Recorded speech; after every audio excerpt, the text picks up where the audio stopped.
So, welcome to the first session of Tektologus Autodidactus, World Engineering from Desert Islands to Corrigible Utopias by Reza Negarestani. The seminar studies a sequence of philosophical constructions of solitary intelligence and collective organization, Ibn Tufayl's Hayy Ibn Yaqzān, Ibn al-Nafis, Theologus Autodidactus, Bogdanov's Red Star, Ursula K's The Dispossessed, and Andrei Platonov's The Foundation Pit. The concern is not socialist literary criticism, but the use of these constructions as conceptual instruments for questions about collective labor and the maintenance or breakdown of complex social forms. On our instructor, Reza Negarestani is a philosopher. He has contributed extensively to journals and anthologies and lectured at numerous international universities and institutes. His current philosophical project is focused on rationalist universalism, beginning with the evolution of the modern system of knowledge and advancing toward contemporary philosophies of rationalism, their procedures, as well as their demands for special forms of human conduct. He is the author of Cyclopedia, Intelligence and Spirit, and the forthcoming Abducting the Outside. Reza, you can take from here, please. Thank you so much, Arthur. First of all, hello everyone. I hope you're doing well. Thank you for joining us. My apologies. As you can see, my voice is a little bit coarse. I might, make a pause once in a while just to breathe. So, yes, the seminar is Tektologus Autodidactus, a strange name, but soon it will become clear what this phrase or title might mean. And the subtitle is World Engineering from Desert Islands to Corrigible Utopias. And our first session's title is Island as Pedagogy, which is about, solitary intelligence and the first interfaces of a world to be built. So I'm going to, most probably I can't finish the entire text and notes that I have written for this, but it is fine. This always happens, in my seminars. Whatever is left, we are just like pass it to the next session. And then, as those who have ever taken my sessions tend to be long. On that note, let's just begin. And I'm going to read. And then after I fully read, because it's a public session, we will open it to the flood of Q&A. So, this seminar is concerned with world engineering, which already sounds dangerous enough. Anyone who has read Bogdanov's sci-fi politico-pedagogical novel, Engineer Many, knows that engineers should probably not be left alone with an entire planet to themselves. Not only entire planet, but also its resources, let alone its inhabitants. The situation becomes considerably even worse when philosophy enters the room. Imagine then a creature who is simultaneously philosopher and an engineer.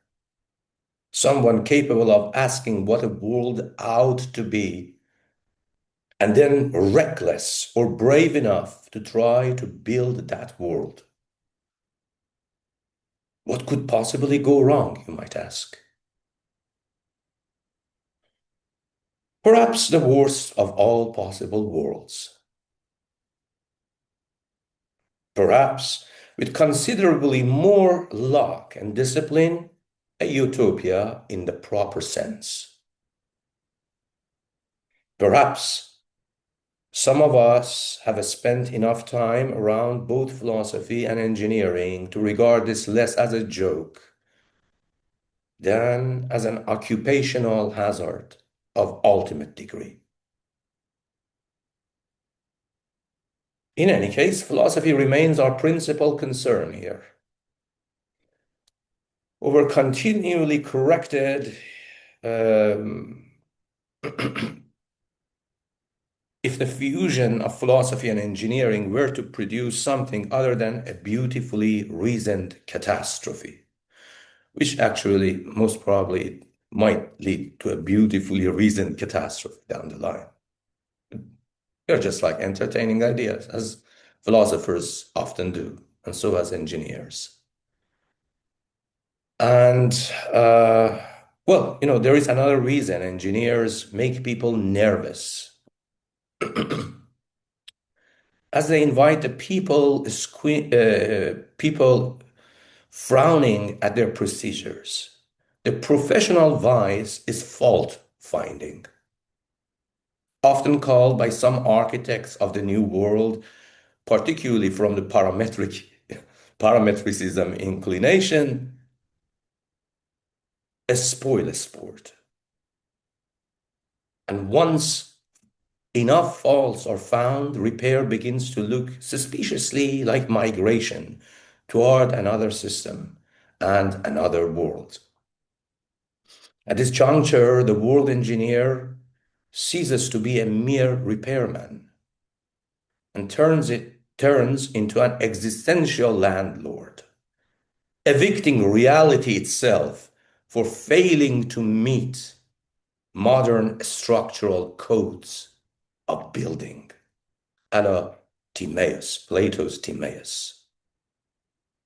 And so at that point, engineering ceases to mean adjustment of the given world and start approaching what Nelson Goodman called worldmaking, where making proceeds through composition and decomposition, weighting and ordering, deletion, supplementation, deformation, and other procedures. A new world is rarely produced ex nihilo. Pieces of an old world are cut loose, reassigned, carried forward, or denied further employment.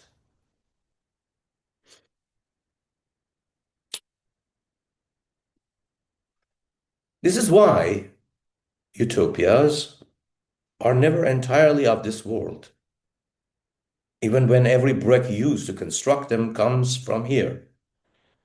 The terrestrial slum made,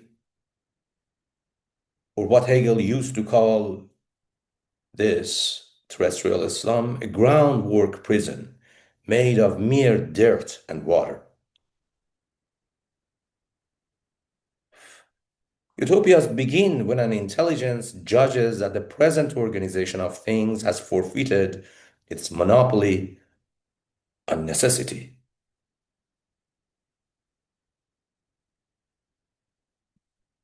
In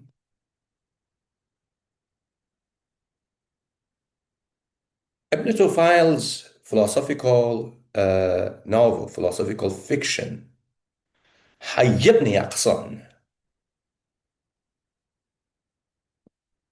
Hayy, who is the protagonist of the story, reconstructs the world after society has been subtracted from the rest of the ocean and its parochial islands.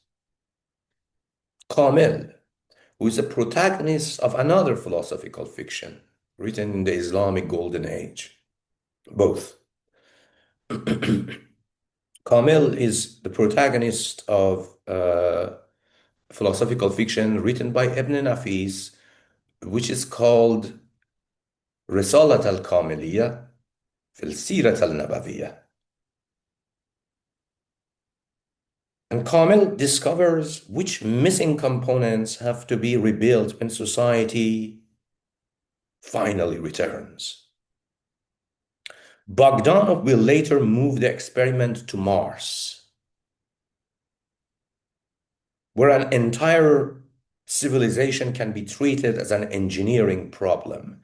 This is the communist utopia, the communist hypothesis, the red star, Mars itself.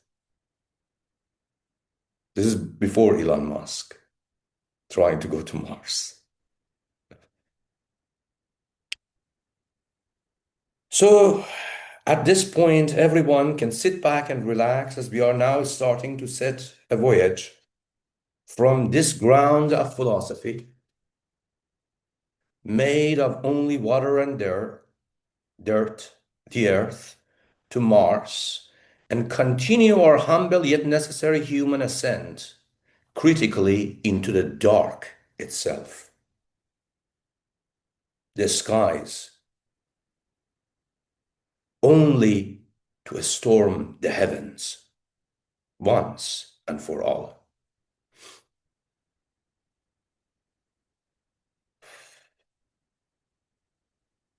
Our journey begins at approximately 100 kilometers from the Earth's surface, where finally the blue sky recedes and are only the stars. This is the story of our race, poor or good. It may be, but it has always been the story of our ambition to build something in the skies above. We are only going to discuss the controlled unmaking of one world and the construction of another. Historically, these experiments do occasionally encounter minor implementation problems, though, including the production of the worst of all possible worlds.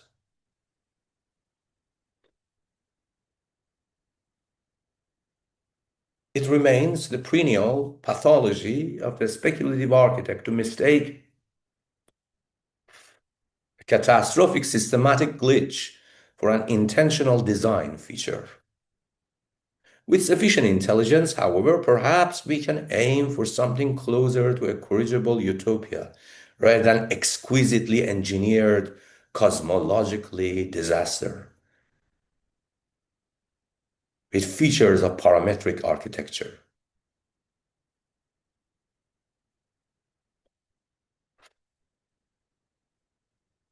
With that warning in place, I now want to begin one step before utopia, before our journey totally begins.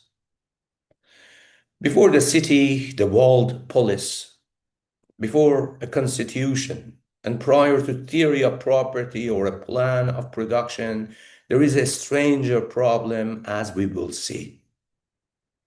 What kind of intelligence could build a world at all? That's a good philosophical question, I must say.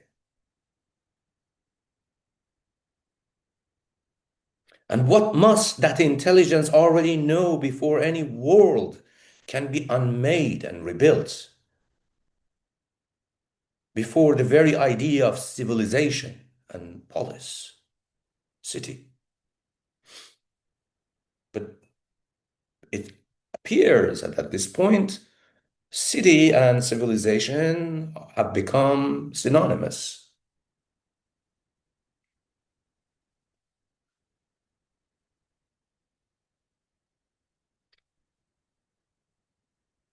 The desert island gives this problem an almost surgical clarity for our purpose here.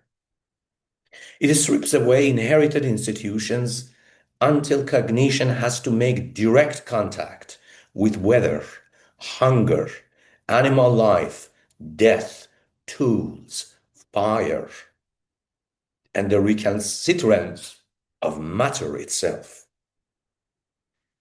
Yet the island never gives us a bare mind or a tabula rasa, a blank slate.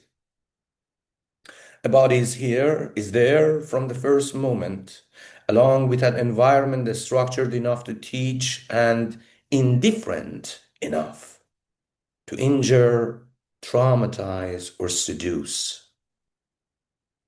Before anything resembling a Friday as a friend of Robinson Crusoe, can enter this proto-Robinsonade, Hayy ibn Yaqzān, Hayy already has a companion, and she is neither human nor a servant. nor a slave to the humanity.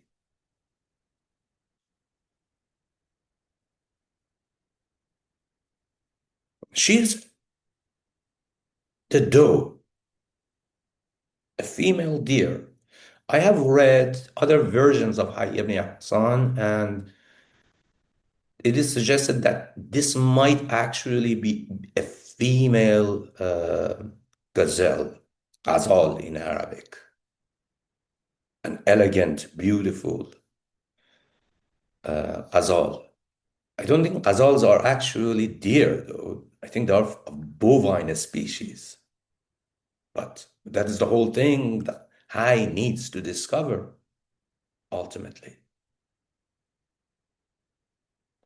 She is the doe who nurses him, shelters him, answers his cries as an orphan child, human child, and becomes at once foster mother, caretaker, his closest friend, and ultimately his true surrogate mother, appointed by the realm of nature itself, and maybe by God itself. Her eventual death is not the loss of a random animal on this island, for it depicts the collapse of Hayy's first world of attachment, the fake mother. Faced with her motionless body, he proceeds to open the creature that raised him, and with his bare hands searches among his mother's entrails for whatever has ceased to organize life, and search for the meaning of mortality as he cognitively casts the patterns of his mother's entrails onto patterns of cosmos in the tradition of Greek augury, to find a real answer to the problem of decay and mortality of someone that he dearly loved.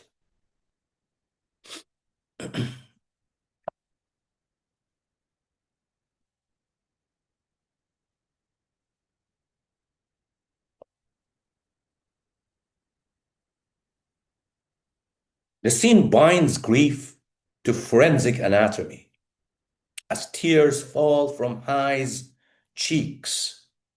How could my mother die? The hand that once clung to the mother's milking breast now enters her body as an instrument of forensic inquiry. And from that wound, Hayy's thought will eventually climb from the hidden organization of the animal toward the organization of the cosmos itself. His surrogate mother now finally transforms into the very connection between him and the rest of the universe, even though she is a surrogate mother only. Solitude, in this case, removes many social mediations, though never mediation as such, as Hegel would have said. The island is civilization with its casing removed, its circuitry of dependence suddenly exposed.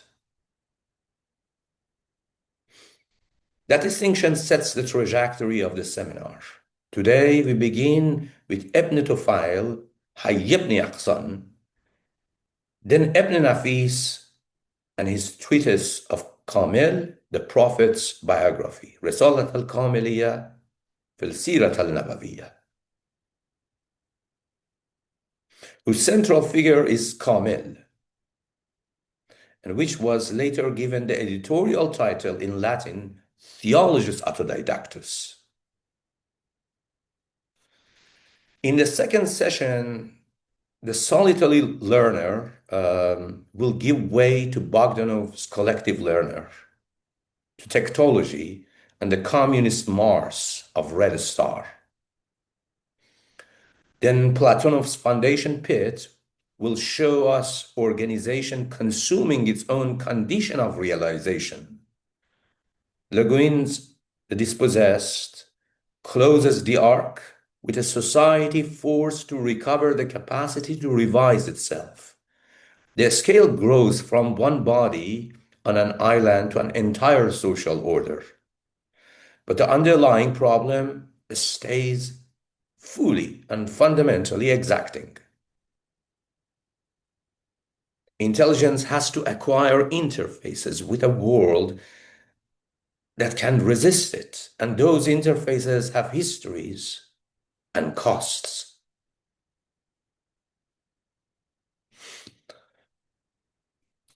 The two medieval works are therefore more than prehistories of the Robinsonade sort of novels of Desert Island. They are philosophical machines for testing the construction of intelligence under restricted and minimalist conditions for experience, pedagogy, and organization. Hayy ibn Yaqzān entered European circulation in 1671 under the Latin title Philosophus Autodidactus, an autodidact philosopher, because he's a solitary intelligence, Hayy.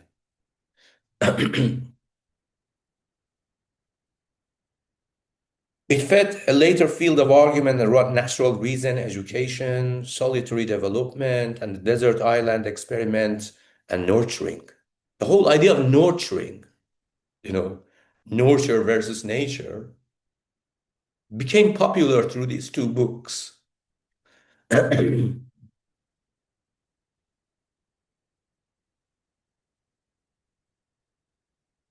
So it fed a later field of argument around natural reason, education, development, and desert island experiment. Claims of direct influence on Locke, Rousseau, Defoe, and even Deleuze, however, need care a little bit. But the chronology is already striking. Arabic philosophical fiction had turned isolation into an epistemic device and a pedagogical one. Centuries before the modern European island narratives acquired this canonical form, which is that of what we know, colonialism.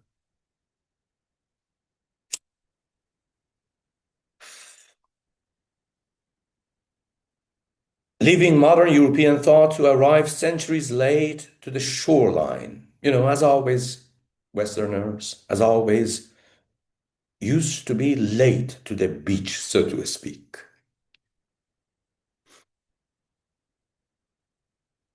Armed only with a ledger, a Bible, a lot of new germs and diseases, and the profound shock that the wilderness, to their dismay, was already fully online. Ibn al-Nafis then reopened Ibn Tufayl's experiment and altered its results. Kamel reaches the point at which solitary reason needs a social world. And from that break, the book expands into one fundamental prophecy.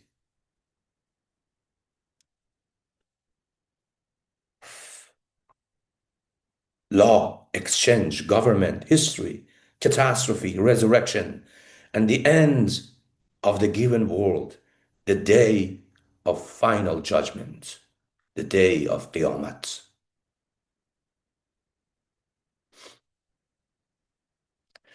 This causal use of a speculative narrative has also placed the work in genealogies of early science fiction.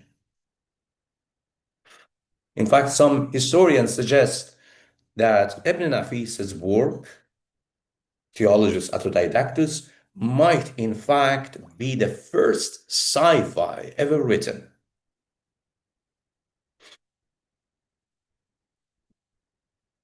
Which is cool.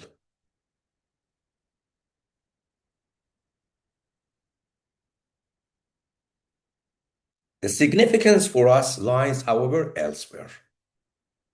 Utopian thought usually starts too late.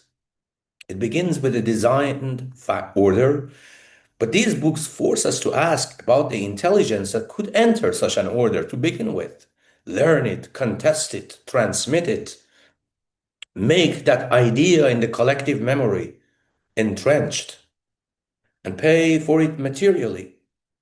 They place with their own life sometimes. They place pedagogy before constitution, and that is the first stepping stone. One, the island is already an organized configuration. Ibn Tufayl begins by refusing even a single account of Hayy's origin. One version gives us a spontaneous generation. Matter is a perfectly temperate region. Matter in a perfectly temperate region reaches the right proportion, according to Aristotle. And then life takes form, and a human being emerges without parents. That's the story of Hayy ibn Yaqzān. The alternative is social and almost novelistic, which is often glorified in the tradition of novels which consider the city as the birthplace of a novel. It's a little bit of a catch-22. A child is born secretly to a princess, placed in a chest, and carried by the sea. Who knows why? This looks like, the story of Moses, actually. And carried by the sea to the island. Moses on an island, which is basically Hayy ibn Yaqzān is. Ibn Tufayl keeps the alternatives in suspension because the experiment concerns neither genealogy nor family romance anymore. We are getting into nitty-gritty. He only requires a human life whose cognitive development can be abstracted from its inherited culture and lineage. Even under that sort of abstraction, Hayy starts inside dependency. I remember a German philosopher, contemporary philosopher, Sebastian Rodel, said that against Kant, against Brandom, autonomy is not the end. Autonomy of a child is not the end, or autonomy par excellence is not the end of education. Autonomy is the stepping stone of education. Without autonomy, in a Kantian sense, you wouldn't have pedagogy. Simple as that.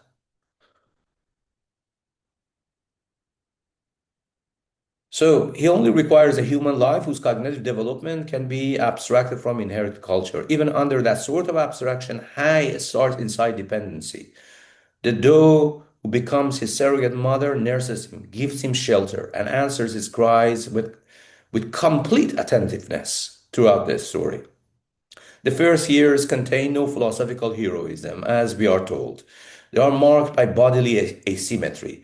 Other animals meet the island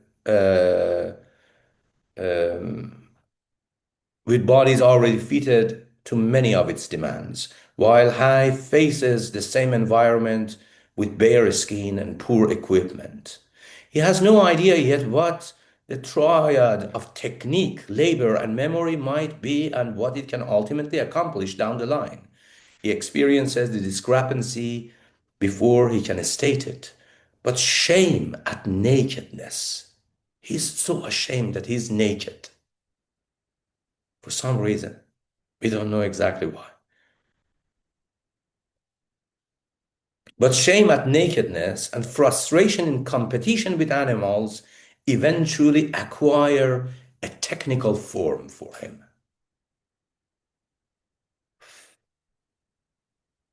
The move from frustration to fabrication finally turned out to be decisive for our orphan human child.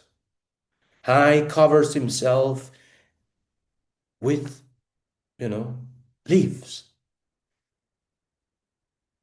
his private parts.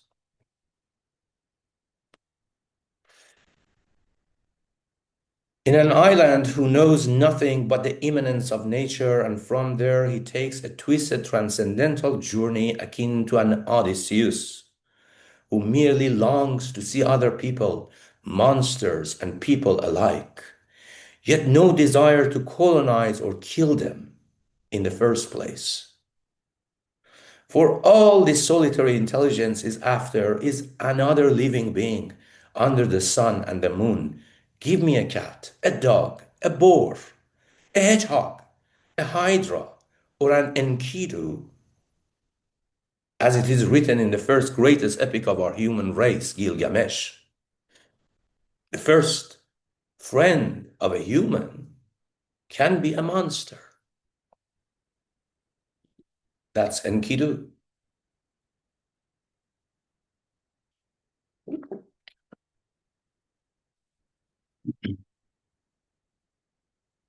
So Gilgamesh as a friend, and I will make sure to treat every single one of them as my immortal friends in a utopian building yet to come. In fact, from now on, we human and I as Gilgamesh will die not for gods anymore, but for other animals, monsters, and each other humans who have assisted me little by little in this very journey to the dark. In the meantime, he also makes a weapon just in case, because he's alone on an island surrounded by hostile waters. He protects his food and constructs storage with an almost cunning intelligence, metis, in the Greek sense. A deficit in the body is redistributed into an artifact, and that artifact lodges into the recesses of memory and its affordances with the environment. The relation between organism and environment is recut by a third term. Clothing inserts a controllable layer between skin and climate. The first technique. A weapon changes the relation between muscular weakness of a human being and threats from the outside. A storage loosens the immediate coupling between hunger and whatever food happens to be present at current moment. Each artifact, each technique is an interface, and each interface modifies the field in which the next problem will occur. You're getting into the realm of a philosopher engineer.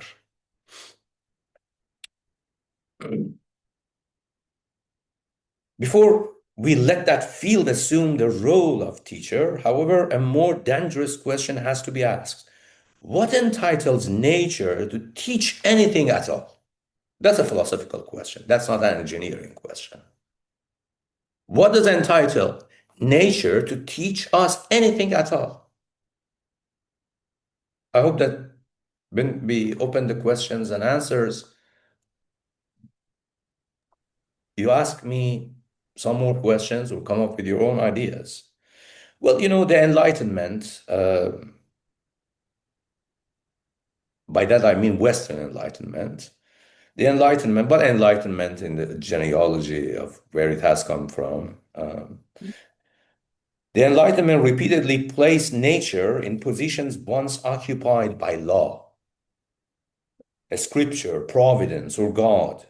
And few writers understood the possible obscenity that transferred more sharply than Marquis de Sade.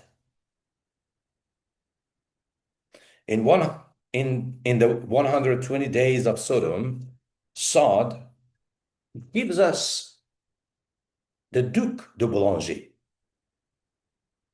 one of the most screwed up libertines in the entire book. A libertine of almost paradoxically superhuman appetite in sexual matters, ferocious, and other earthly desires, casually introduced by Sa'd as having murdered his mother, his sister, and 3 wives, and as a man who can achieve orgasm 16 to 17 times a day without ever feeling ever exhausted. This is Sa'd saying, not me. Don't say that Reza said this. He's Dosan's anti-hero of Marvel comic epic superpowers, of vices. Elsewhere, the work pushes maternity itself through philosophical demolition.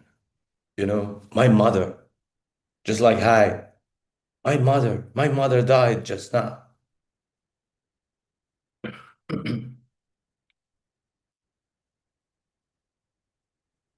Why should the creature owe gratitude to the person who produced it when generation exposed that creature to suffering without its consent? Once the biological mother has been stripped of transcendental privilege, the libertine's logic, the Duke, presses toward a more disturbing substitution.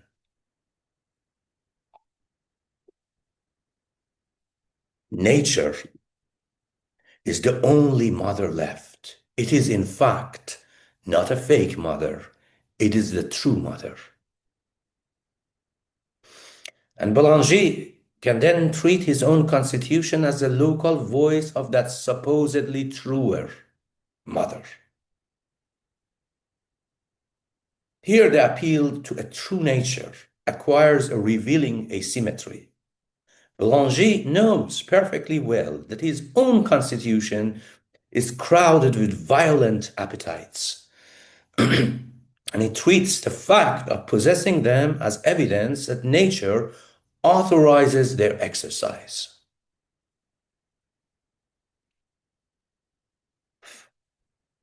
My mother told me to do this.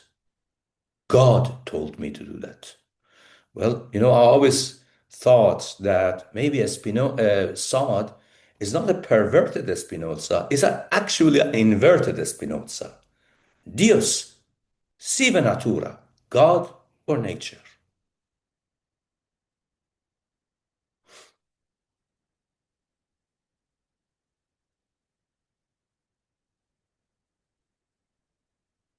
My apologies, a little bit out of breath.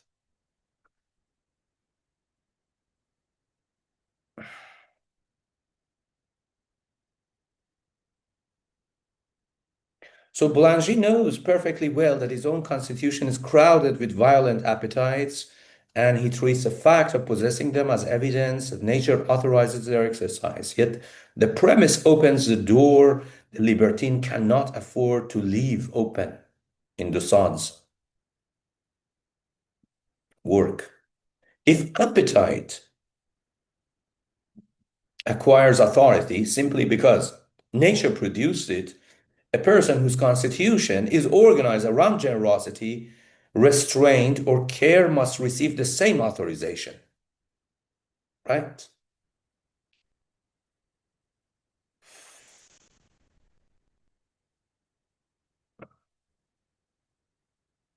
The libertine cannot concede this without watching his naturalism turn against him. And precisely because of that, he becomes a monster. I have never read the 120 Days of Sodom cover to cover. Only introduction, parts of the middle, and 1 or 2 paragraphs at the end. That's all I need to know. This is a book that tests human moral compass. And of course, given that the reason itself stands against his crude naturalism, and he sees that he's flawed, he becomes even more flawed. And at the end, he becomes the hell libertine in Tussaud's work. And I don't know who has read the paragraph of what hell libertine observes at the end of the day, when the carnage starts.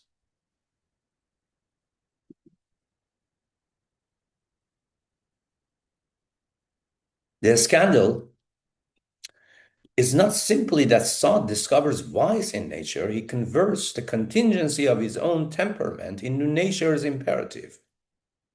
Boulanger universalizes the right to follow one's nature only after quietly defining nature in his own image. Disposition is now being promoted to law. This is how I am constituted, he says, becomes therefore the world owes my constitution obedience. That's the tradition of Western colonialism.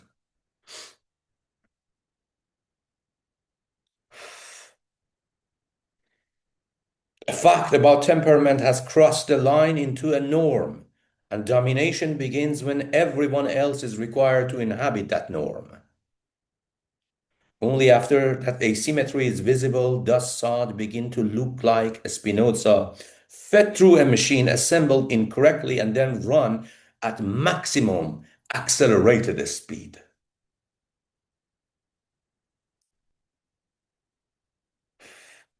Spinoza's Deus sive natura, God or nature, supplies no normal permission, a slip for imitating whatever happens among finite bodies. Freedom requires an adequate understanding of necessity. The Sadean libertine performs the catastrophic short circuit. If an impulse occurs in nature, nature has supposedly licensed it. Explanation is converted into authorization, and a causal description is mistaken for a permission structure. Spinoza asks what follows from nature, while Sade's libertine asks what nature can be made to sign. Deus sive natura acquires a hideous counterfeit, which, as faithful to the edifice of the Enlightenment put forward by Spinoza, albeit in an inverted rather than perverted sense. In short, Sade is the inverted Spinoza and a perverted version of his own philosophy. The counterfeit matters for world engineering. The Sadean libertine is also a world unmaker, strangely enough. Kinship and law are treated as inherited interfaces available for demolition, while gratitude and prohibition lose whatever privilege custom had assigned them. He is the engineer who discovers that everything is a bug and consequently concludes that nothing deserves to survive. The next version, everything made by or of humans, including their children, and that's the entire carnage at the end. Carnage involves children. Must go, must go. By any means possible. This is Sade's thought. This is world making after corrigibility has been excised from it.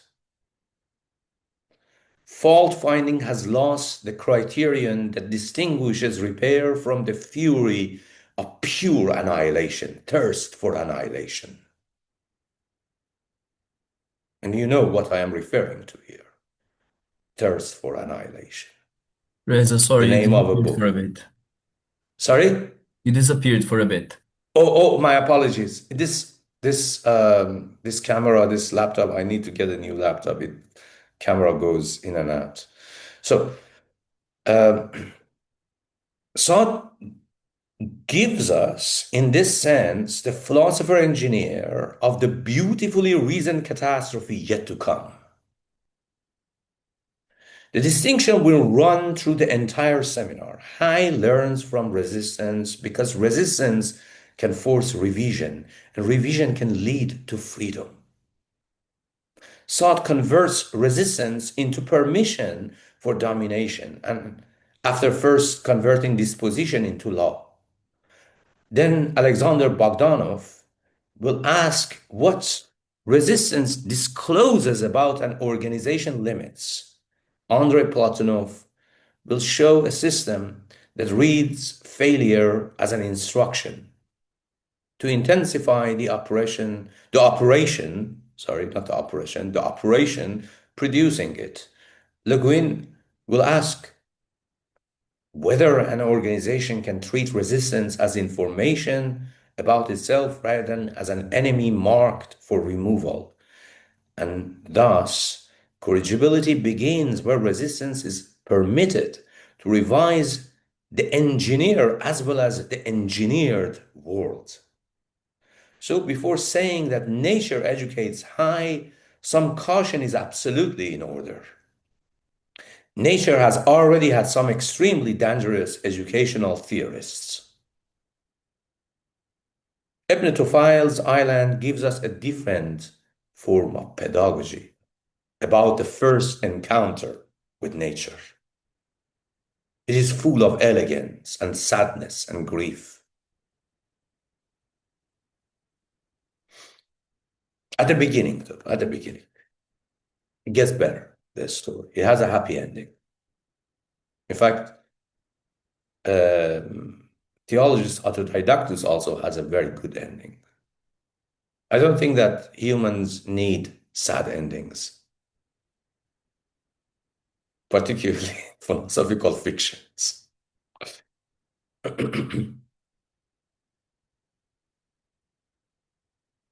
The movie Odyssey had a good ending, I must say.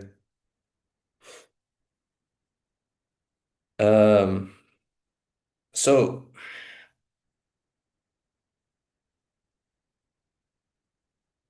the island, in this very sense, teaches through selective resistance. It offers enough stability for an inference to survive and enough friction to punish a bad inference. Hayy's hand learns fire by being burnt. His body records the difference between what can be grasped and what must be handled indirectly. Materials reveal themselves by differential behavior. Some burn quickly, others slowly, some explode, and some just remain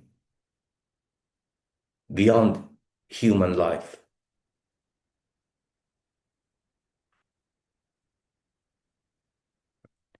Animals can be observed alive, hunted, opened, gutted, compared after death. The world does not explain itself to him or tell him what he is entitled to do. It produces consequences with enough regularity, patterns, and mechanisms that it can turn consequence into technique, method, and wisdom, the love of wisdom.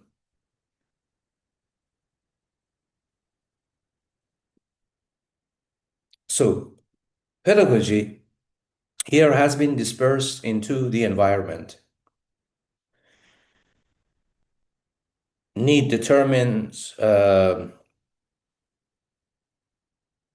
which difficulty becomes urgent, material consequences marks errors, memory keeps a successful maneuver available long enough for practice to convert it into technique. Once technique alters the surrounding, a different class of difficulty or set of problems can enter experience. Learning changes the space of future encounters rather than filling an internal storehouse. Fire gives the cleanest example. Hayy approaches it with fear, tries to seize it, and burns his hand. The failed grasp forces a distinction between the burning end of a branch and the end that he can help, that he can that can be held.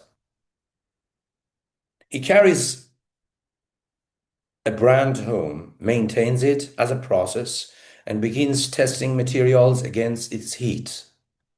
A fish thrown into flames introduces cooked food and changes the practical economy of his life. He's only a fish eater, actually, in Hayy ibn Yaqzān. He doesn't eat animals for some reason. I mean, mammals, other mammals and stuff. Um,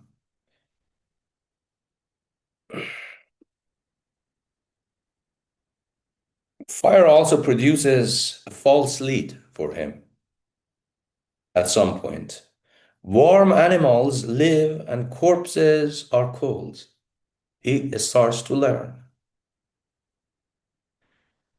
So Hayy wonders whether the vital principle lost by the doe,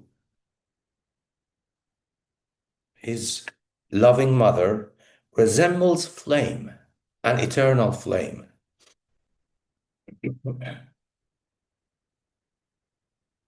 Error has a genealogy here. A real regularity has extended past its warrant. Even though philosophically his mother, the doe, is an eternal flame, but not made of real physical fire. That, of course, matters in our case because Ibn Tufayl's intelligence is corrigible before it is correct.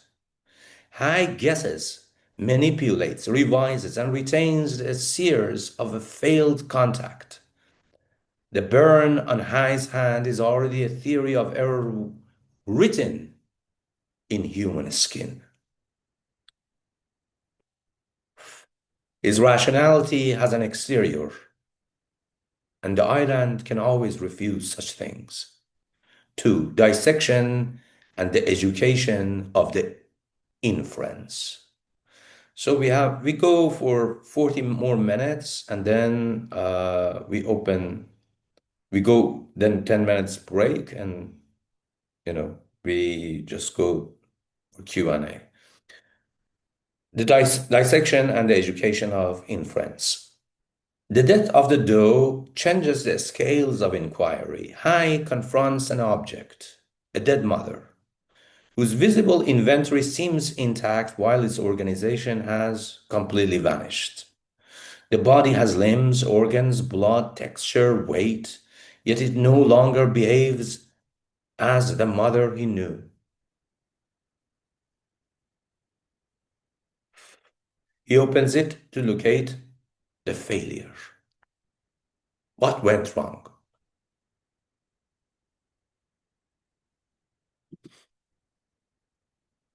We haven't got to the Platonic good butcher. We are essentially still at this point. We are talking about the benevolent engineer who opens his mother to see what went wrong.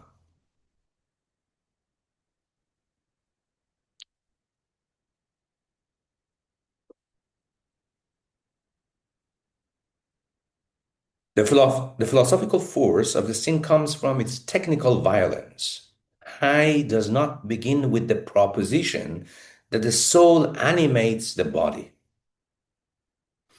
Grief drives him into an anatomical search, a forensic search for the causes of decay and death and mortality. It starts with your mother, but it can also happen to his own island and other utopias. He examines cavities and organs, gives special attention to the heart, and gradually distinguishes the material parts of the animal from the principle that coordinated them. Metaphysics is now prepared by a body cut open with improvised means. This procedure will persist after anatomy drops away. Hayy learns to treat appearance as the outer surface of an organization whose effective cause or mechanisms may have to be inferred. Individuals differ while species preserve form. Material components alter while recurrent operations continue. And from living form, he moves toward causation, from local causes toward universal causes and the celestial order, and from celestial order toward the necessary existence of humankind.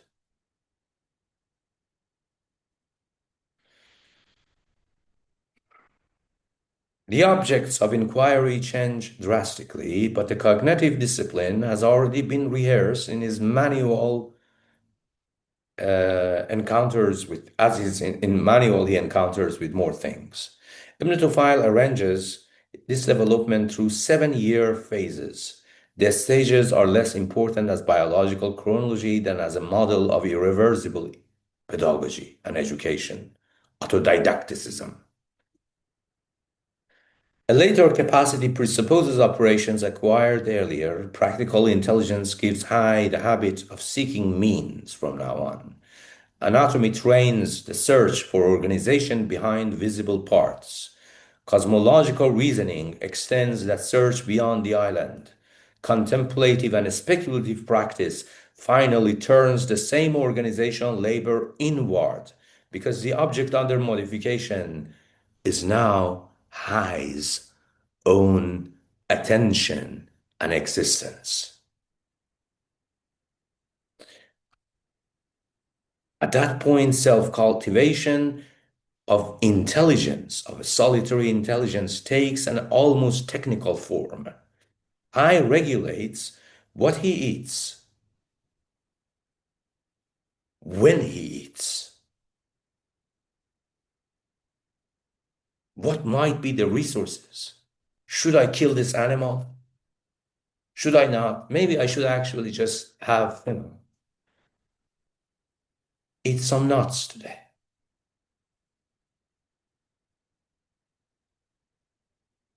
Hayy regulates what he eats and so on and so forth, under which his attention can be sustained. He's not really, at this point in the book, really concerned with hunger anymore. He just wants his attention to cosmos to be attained and sustained.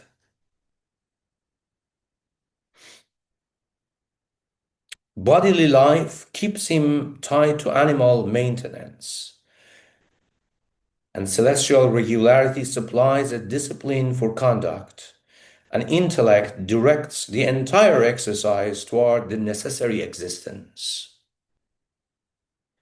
His practice reorganizes daily life around the unequal demands of these relations.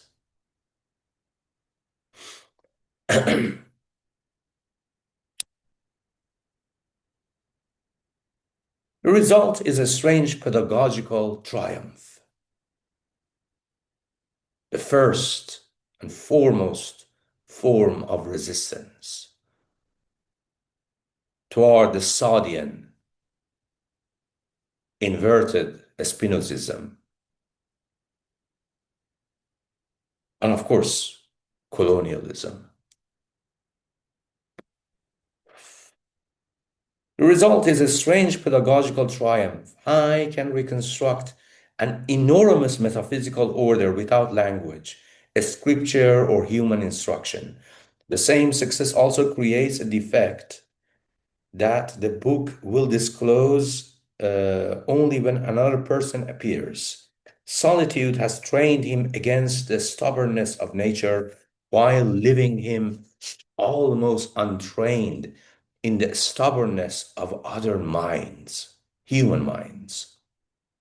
Nature never pretends to understand you out of politeness. A courtesy society will later weaponize against Hayy. The difference will break for the first time his autodidacticism, his pedagogy. 3. Self-cultivation under pressure. Autodidacticism, or autodidaxy, usually suggests that learner and teacher occupy the same person in one. Hayy gives a less comfortable picture of this. No inner tutor secretly contains the curriculum. The curriculum is generated by recurrent mismatches between current capacity and external demand. His intelligence has to survive contact with things it cannot yet absorb. A useful technical description is a recursive feedback loop. An action changes some feature of the environment. The consequence then changes the learner. The altered learner returns to an environment that has itself been modified by previous action. And then the next state of the system contains a trace of the earlier encounter. A cave used as a shelter is no longer merely a geological formation. Maintained fire is no longer an accident anymore, no longer a contingency, in fact. For this mind, for this Philosophus Autodidactus, a branch shaped into a weapon acquires a function that redefines later encounters with animals. The learner does not travel through a fixed world ever. His technical interventions continually alter the state space of the system in which learning proceeds. Self-cultivation, for this reason, requires exposure to defeat. A learner protected from contradiction can accumulate information while losing the capacity to reorganize. Hayy's education, however, advances because his current solution repeatedly encounters a resistance that cannot be wished away. The pedagogical unit, hence, is no longer information. It is a reconfiguration forced by a discrepancy with consequences, the way of the engineer. The first connection to Bogdanov appears here without turning Tufayl into a premature tektologist, so to speak. Bogdanov will describe organized forms through activities and resistances. The stability for him is dynamic. An organism persists through ongoing exchange with an environment whose pressures vary. A collective persists by reorganizing relations among its parts and its surroundings. Education enters this picture as preparation for definite task and for future condition whose exact shape cannot be known in advance. Hayy supplies a fictional extreme of this problem at the scale of one simple organism, a human being, Homo sapiens. His world contains no ready-made social curriculum, so the relation between capacity and resistance is unusually visible in this philosophical fiction. An utopian society worth constructing would need agents who can retain something of this plasticity after the environment has been saturated with myriad of institutions. Otherwise, a successful social design breeds inhabitants exquisitely adapted to yesterday's solution. A constitution can be elegant and still train a slothfulness and incapacitation. 4. Apsal and the first linguistic interface on a desert island. So the second human that lands on this island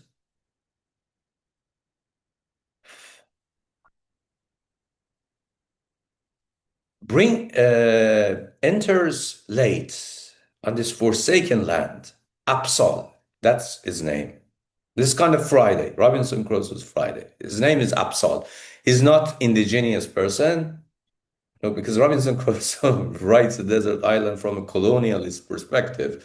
That, oh, let's go and just like, dominate indigenous people over there.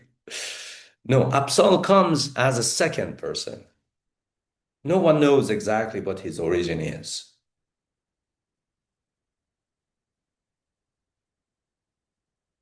So Apsal, which simply means, now this is great. In Arabic, it simply means the one who exposes oneself to the previous situations on earth. Someone who voluntarily, wants to confront danger, previous situations.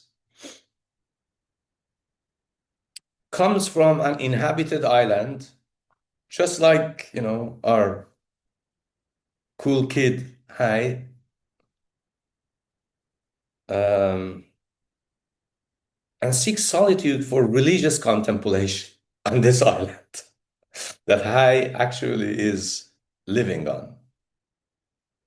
His withdrawal is chosen. Hayy's isolation has been constitutive, unfortunately. And through their isolations, they suddenly connect, for they have experienced human isolation in their own specific contexts. Their encounter therefore brings together two forms of solitude, of intelligence, that have entirely different histories, different contexts, different concreteness, so to speak. At first, they can't speak to each other, literally. I mean, it's like trying to do funny stuff. And that failure carries more philosophical weight than the strangeness of their encounter. Two minds stand in front of one another with no shared symbolic interface, no shared notational system. Apsal points to objects, pronounces words, asks Hayy to repeat them, and gradually establishes a vocabulary. Nouns stabilize first, indexicals get entrenched, more complex speech then follows. Only after this labor, which takes time, of course, can Hayy recount the path by which he reached his conclusions, and he starts to tell the story of his mother to Apsal. Language here does more than carry a private thought into public form in the pragmatist sort of way, American pragmatism of Brandom and so on and so forth. It recodes Hayy's developmental history into units another person can inspect, question, and compare with an inherited archive of his own. Apsal listens to Hayy's account of the divine order and recognizes reference that his own religion, private religion, presents through scriptures and symbols. Hayy listens to Apsal's account of revelation and recognizes structures that resembles what he always used to believe, but he discovered independently. Two cognitive histories, two individual memory, deep objects, of which we are going to talk massively next session. Two cognitive histories then converge at the level of conclusion while retaining radically different construction paths of the system. The distinction is crucial. Agreement at the interface does not establish identity of depth or consensus, Hayy possesses a long reconstruction trace made from bodily need, fabrication, fire, anatomy, cosmology, and contemplative speculative disciplines. Absol's trace passes through language, scriptures, law, rituals that he invented, exegesis, and an inherited spiritual practice that he developed. The propositions can line up while the histories that make them intelligible stay different. Bogdanov later gives a remarkably exact formal image for this kind of problem.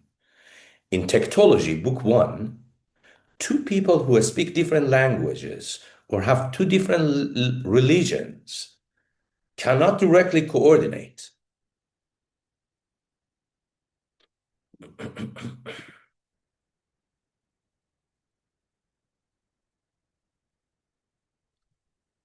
So then a translator enters an intermediate complex capable of coupling to each side.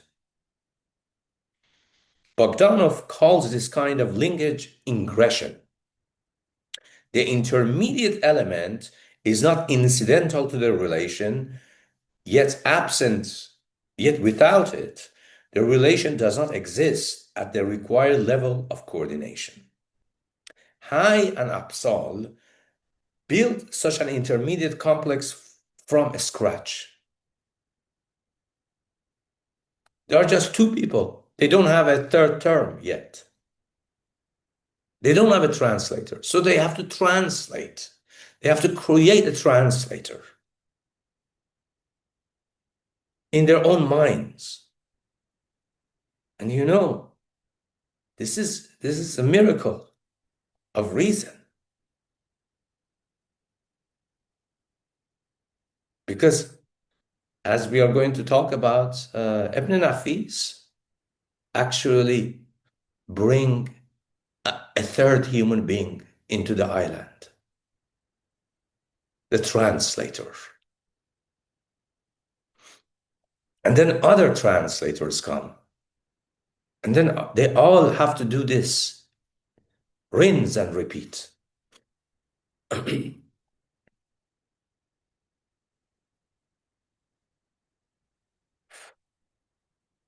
So their language is therefore more than a channel. It is a transducer between differently organized histories of cognition, technique, and wisdom. The success lasts until Hayy mistakes translatability for pedagogical equivalence. 5. The failure of Salomon's island. Once Absol describes his society, Hayy is puzzled by revelations, symbolic forms, and by the density of ritual law of the people that Absol has come from. Why present divine truth through images liable to literalization? Why regulate conduct through prescribed acts if a disciplined intelligence can sufficiently grasp the reason directly? The question reveals a blind spot at this point. Hayy has learned from a world whose correction is fundamentally impersonal. He has never taught a heterogeneous population whose prior formation determines what can be received without cognitive or social damage. Absol warns him, Hayy goes anyway. The inhabited island gives him the strongest available audience. Salomon and his circle are serious people, receptive by the standards of their community and initially fascinated by the stranger. Hayy, you know what Salomon is. It is a wordplay on the people of Islam.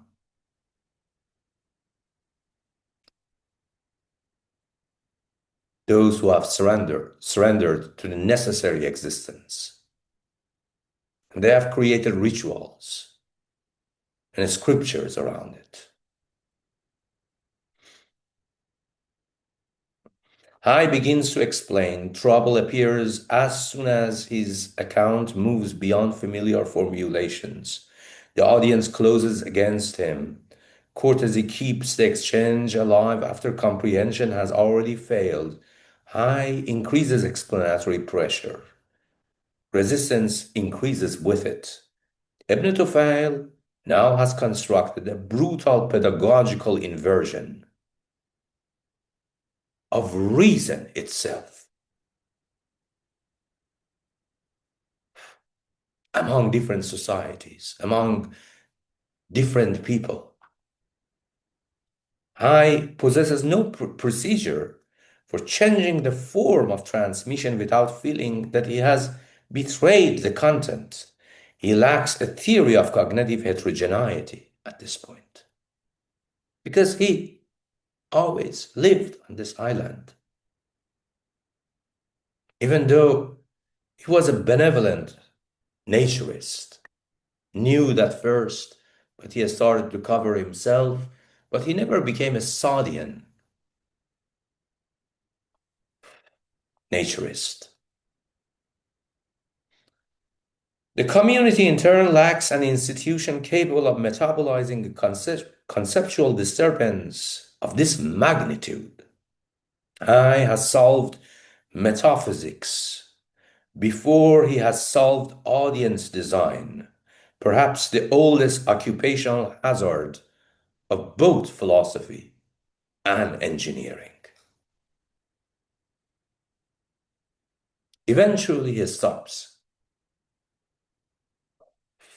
He concludes that prophetic symbols, law, and ritual furnish most people with the level of guidance they can actually sustain. He apologizes to Salamon's circles, advises them to preserve their inherited practices, and returns with Absol back again to his own solitary island. The ending is philosophically harsher than a simple defeat of reason by heterogeneous norms and conventions across the globe and islands. Hayy has reconstructed the cosmos and cannot reconstruct the conditions under which his knowledge could enter collective use at this point. His failure occurs at the transfer layer, at the interface itself. So here I'm going to do the al-Nafis part next session. So here the seminar arguments takes its first major turn. Private intelligence, solitary intelligence, however disciplined, however autodidactic, cannot be equated with collective intelligence. A society needs a means for transporting capacity across unequal training, divergent vocabularies, material interests, incompatible temporal horizons, and degrees of attention that no single pedagogy can ever normalize. The very depth of Hayy's trajectory creates a transmission problem. His conclusions are compact. The route that makes them live for him, however, is long. Ibn Tufayl sends the philosopher back to the island. Ibn Nafis starts from the point at which that retreat is no longer philosophically sufficient. And from now on, the philosopher learns how to communicate.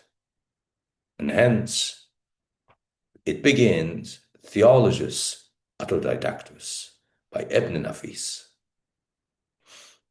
So let's have a break, 10 minutes, and then we'll start. I know that some of you want to ask some questions.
Anyone wants to gossip before we start to do Q&A?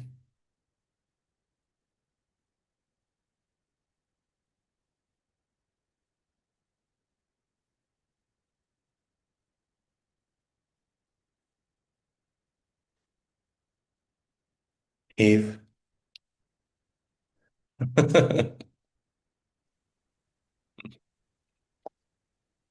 I want to ask something. Yes, yes, yes, absolutely. Um, when the second one arrives to the island and voluntarily, Evan, for some reason your voice is getting echoed. I think you need to get a little bit closer to the microphone if you can. okay, is nice now. No, it's still a little. Let me just get okay. Just let me go get my other earbud so I can get the full voice. 1 second, please. Maybe not. Now is it nice?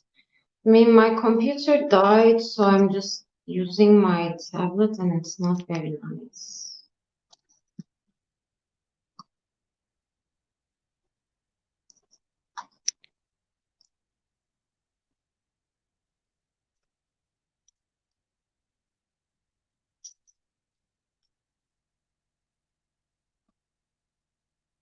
Evan, can you say something? I just got my other earbud.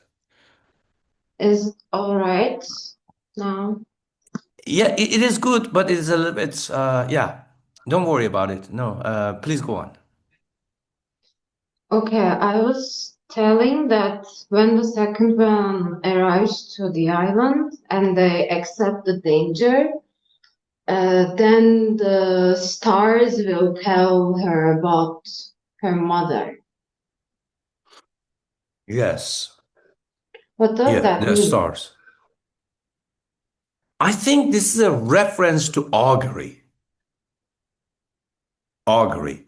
It's a tradition. There are, I don't think that Persians ever had it, but I think that the Greeks had it, the Romans had it, that the stars tell us something, particularly through a ritualistic means, that you open. I mean, Greeks usually used to do this with animals.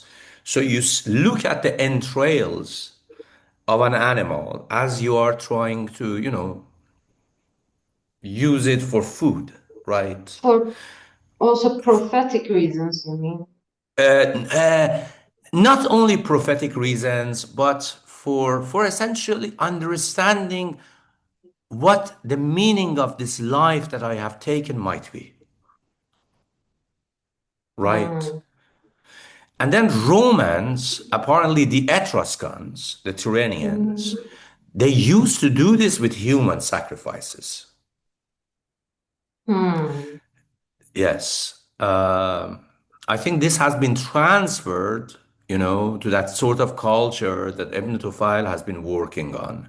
Because, a lot of it is stuff through the cultural exchanges during the wars of Persians with the Greeks and the Arabs and the Romans and so on and so forth have been transferred. So, yes, I think this is a complete, direct reference to the tradition of augury.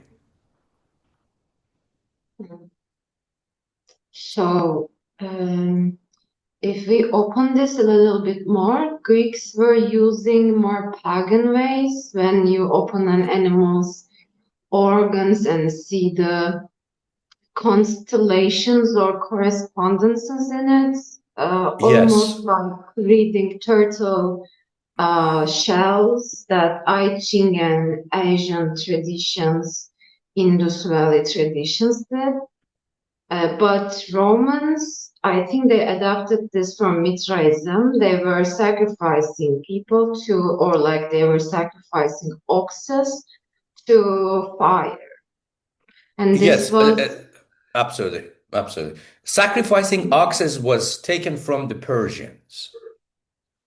sacrificing humans were taken from the early Etruscan culture. Later, Etruscans, well, became essentially Romans. They were the indigenous people of Italy, the islands of Italy. Yes, But absolutely. the ox sacrifice was Mithraistic. Mithraistic, yes, Persian. The cult of Zurvan Akrana. Zurvan Akrana simply means the infinite time in Persian. Persian, also Median, because Uh, Medes was produced in Persian. yes, but So actually often, it's Kurdish. yes, absolutely. No, I know that. Yes, Persians uh, come later than Kurds, as a uh, footnote. absolutely. No. But Zurvanism, when I'm saying Persianism, I mean it greater Iranian plateau people, right? The indigenous people, somehow. The The first people who indigenous settled. people. We don't know Yeah, but exactly. So there are some manuscripts I have. I used to go to archaeology department. There are some references to these people during the Assyrian Empire that they were usually called Lulubis. And these are people of the Zagros mountain. yeah, I know. The lores and the chords. Yes. Yeah. But it's not actually about my question, but I love history. I'm a history lover. So the Persian Empire developed apart from the Zagros Mountains, which were actually inhabited by Medes, which is Kurdish after, and Assyrian, which became the allies of Kurds while they were like fighting with Babylonians and so on and so forth. So it doesn't matter that much in that sense because human sacrifices the dark side of the Mithraism. And I think it isn't about feeding nature, but it is about making their power more efficient, which I think Romans were very dedicated or like obsessed over. Yeah, but the Romans really didn't.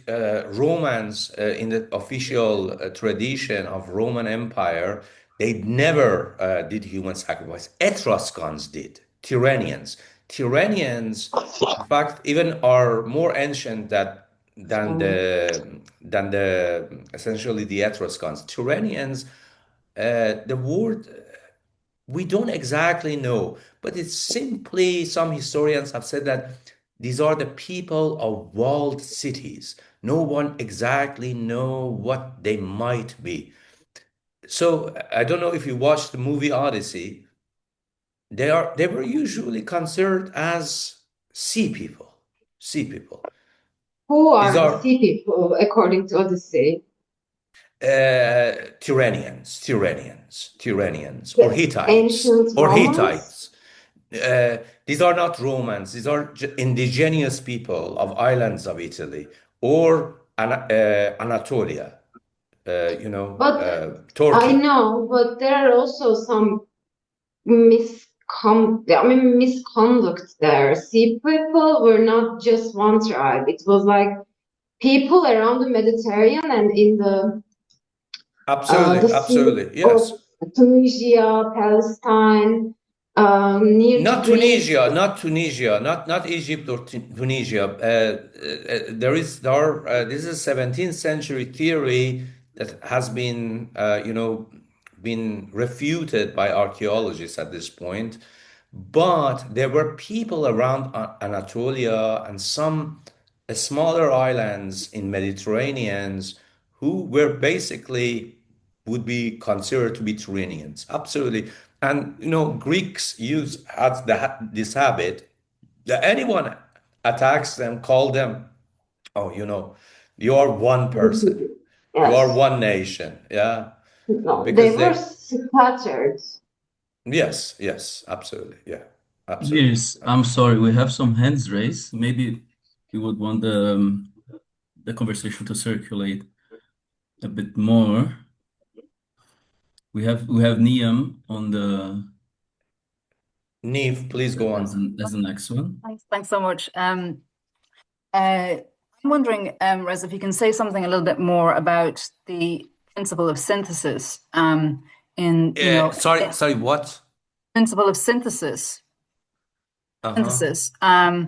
in Hay's story, and then when you move to talking about Sad, in terms of where we have in Hay's story and the first the encounter with the island is really all about the split from the mother, really, but where then it seems to me that actually this is telling a story about a relation to God, because elsewhere the island is, in a sense, through the story, he's not alone actually. And it's not to say that it's a theory of immanence, but that there is what I think is a sort of a story more about the other and relation to the other, that can be what this sociality can be built upon. And that the split from the mother reveals this idea of other, because when you switch to talk about Desad, and the where the my biological mother, you say, is stripped of transcendental privilege, and nature is the kind of is the only mother, and it's like as if the indifference of that mother, is the kind of provocation, to invent one's own laws, and not, that the creature doesn't have any gratitude, to its mother, and so that it's actually then leading to us more this imitation of the God, in the Desadian, and the perfection of the capacities of the human, like the God. So then I'm actually thinking, is that kind of God a self-synthesizing God, a little bit like the kind of Aristotelian sort of prime mover? So it's kind of that it is the model of perfection, and then the whole point there is the imitation of the God, as opposed to the learning from the relation to the God that we get in the story, in terms of the sort of the starting off from the split with the mother. It's about the space of difference there that is transposed, and so it's a theory, it's an idea of synthesis, that then is also kind of played out, but it also has this idea of the other, embedded in it. Yes. So, without spoiling the seminar's story, this is Ibn Nafis wrote رسالة كاملية في السيرة النبوية, the treatise of Kamil on Prophet's biography. Now, there is a thing here, and this was a critical response to Hayy ibn Yaqzān. The title of Ibn Nafis's work, it says Risalat al-Kamiliyah. So there is a wordplay here, Kamiliyah, meaning that the complete treatise, meaning philosophical, fully. Not only philosophical, theological, sociological, anthropological, and so on and so forth. And strangely, the protagonist of Ibn Nafis's work is called Kamil, simply in our means the complete one, right? So he writes this as a response, a dialectical response, and to an extent, a refutation of Ibn Tufayl's Hayy ibn Yaqzān. So Hayy ibn Yaqzān has been translated in Latin as Philosophus Autodidactus, the autodidact philosopher. And Ibn Nafis' work has been translated as Theologus Autodidactus, an autodidact theologian. And what Ibn Nafis wants to say to Ibn Tufayl is that, as I said, there is a fundamental danger in philosophy, a retreat to one's, philosophical island, a solitary intelligence. And this is the whole point that Ibn Nafis wants to make this even more epic by creating a novel, a philosophical fiction, where basically, yes, the philosopher already presupposes the other, and Kamil maybe doesn't know about the other yet. But every thought, everything that he has ever done, the techniques that he has made, are within them the germ cell of presupposing the other. And then at the end of the story, he finally sees it.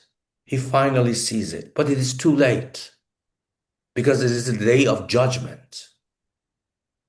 The day of judgment, not just for him, but every other person, every other and self. And that's, I think, yes, I absolutely, I don't know why they call it Theologus Autodidactus, just because, Ibn Nafis brings, the idea of the day of Qiyamat, the day of judgment, the day of resurrection into the fold. But yes, no, I agree. And of course, the next session we are going to talk about this. Ibn Nafis's response to the insufficiency of Philosophicus Autodidactus, an autodidact philosopher, by no means is a tenable idea. But it is cool.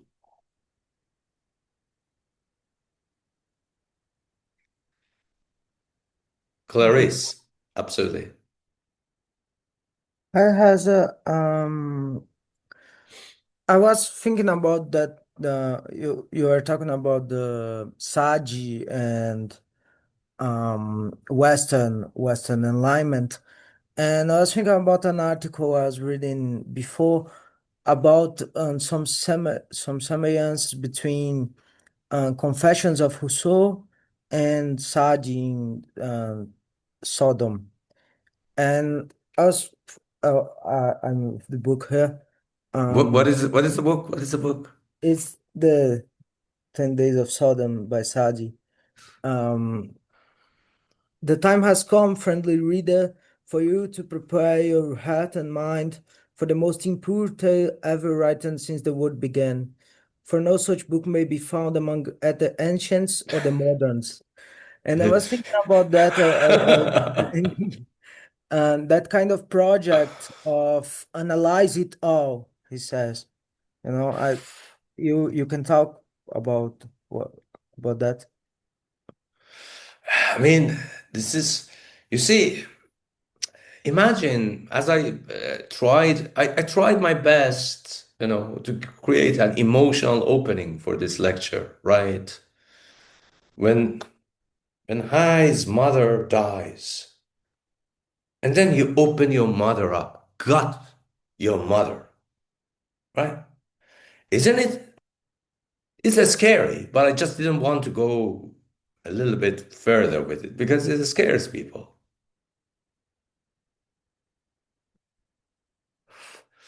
And this is why I think that Sade scares me. Because it is about the first encounter with nature. How terrifying it might be. right?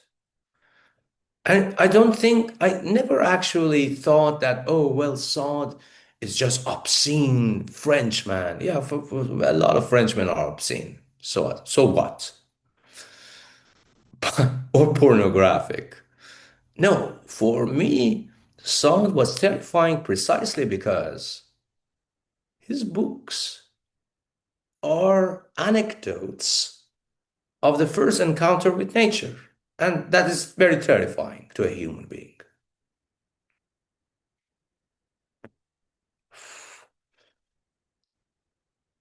As I said, I never actually read. I have all of Sade's book, Philosophy in the Bedroom, Julia, this, that, 120 Days of Sodom, and so on and so forth. And I always like, okay, we are bold today. Let's just read one page of Sade. Oh my God, this is really bad. I think Sade in the Philosophy of Bedroom is at his best because he started to pause the pornographic and the carnage. And then he talks like a revolutionary. He's a dangerous revolutionary. He believed that French Revolution was not radical enough. My God Almighty Lord. I mean, Blanqui was already enough for French Revolution.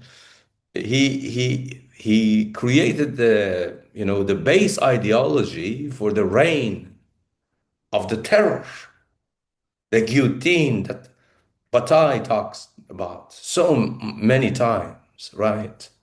And then they had to, hide the guillotine behind an obelisk that they had pillaged from Egypt.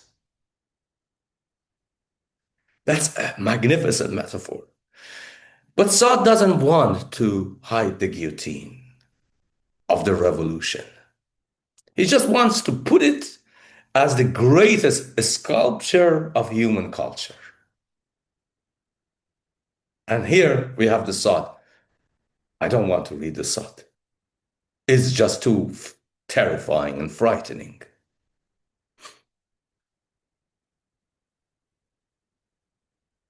I wanted to actually, quote some later parts of the Sade's 120 Days of Sodom.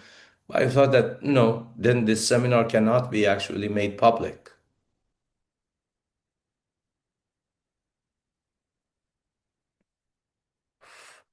Luca, Hi, Reza. Can you hear me all right? absolutely. Big fan of your works. And it was interesting you brought up Thirst for Annihilation because I was just reading that. I'm like about a third of the way through it. And to me, the point of it, I come from a background in like Baudrillard, and the point of it is that you kind of, the dialectics disappeared in my mind, and you don't know if nature still serves as like a genuine dialectical force or even other human minds. And so Land takes it back to this like primary process, right? Of like, it's all going to zero anyway. And in a sense, like thirsting for your own annihilation is the only like line of flight left, and actually is the ultimate way to like the only effective way to escape what could be like simulation, whether that be metaphysical or literal, is like going in the direction of the dissipation of energy. So I was wondering how you square that, because like some of your other works like Intelligence and Spirit are very optimistic in that regard, I think. And like we can still have a community of cognitive recognitive agents and like, typical like build to the end. Well, there's no like end to contradiction, but that kind of idea, that like Hegelian optimism. So I was wondering, are you against the principles of thirst for annihilation? And how do you square it with what we see in the world today? You know that I read Thirst for Annihilation during Nowruz, the Persian celebrations for the New Year, which last for 13 days. And these are the ancient rites of Persians and the greater people of Iran. Kurds celebrated utterly. I mean, Evan might actually say something about this. And yes, I got it from post office, I think on the 5th of Farvardin, because the first 4 days of Farvardin, the new day, the greatest month, where basically light finally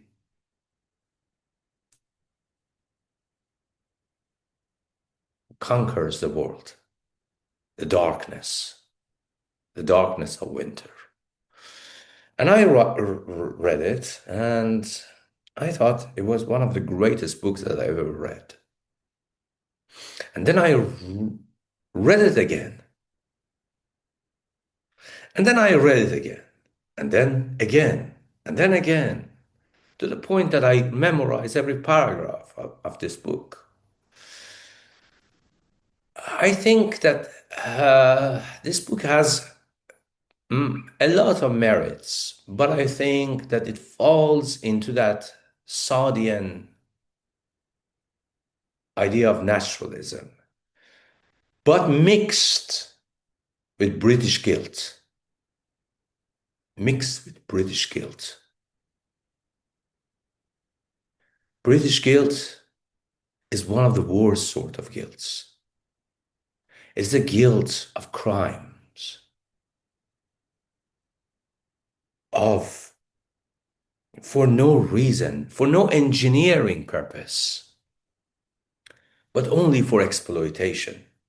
You go to another island or another continent, and just like for the fun of it, or for economy, for the trade of the empire, just strap some poor people onto the cannons and shoot them into the skies. Let's see how they look like. Is there anything sickest than British Empire?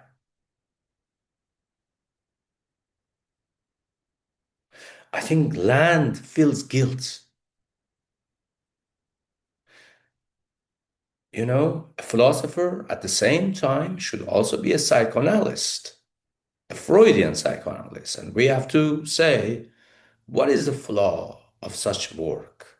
Well, you know, Nick back in the day used to tell me that, well, you know, Reza, yes, Europeans were hacking each other in the mud where, you know, people like you and your ancestors and the Chinese people, the Asians, and some other people across the globe were having the greatest, you know, artifacts, techniques, forms of education. I think this is the very definition of Freudian trauma, of a certain sort of civilization that has given rise to a certain sort of philosophers who want desperately, so desperately, to get out of that circle of shit, as Marquis de Sade would have said, circle of shit and blood, but they can't. They can't. So they then transpose the idea that Marquis de Sade was talking about, and Bataille has been talking about, onto different forms of social Darwinism. And then someone comes say, well, you know, maybe Cormac McCarthy's Blood Meridian, which is a great book by all definition, is the greatest book ever written. And particularly that sentence, war is God, war is God, war is nature, right? This is exactly what Nick used to tell me in 1999. So, no, I won't say that this is a counterexample. I am talking about Hayy. Hayy ibn Yaqzān, one of the greatest philosophers ever existed, fictional though, who is benevolent, doesn't believe in such a carnage. And when he sees the possibility of carnage, as he approaches the others and talks to them and notices that maybe I can no longer live among humans in a social configuration, maybe I should just go to my solitary island with my old friends, as opposed to create ships bringing the weapons, a lot of infectious diseases of the New World back to the front of the old Americas or the Asia and conquering them. I think land is fundamentally a confused child of colonialism, doesn't know what to do with it.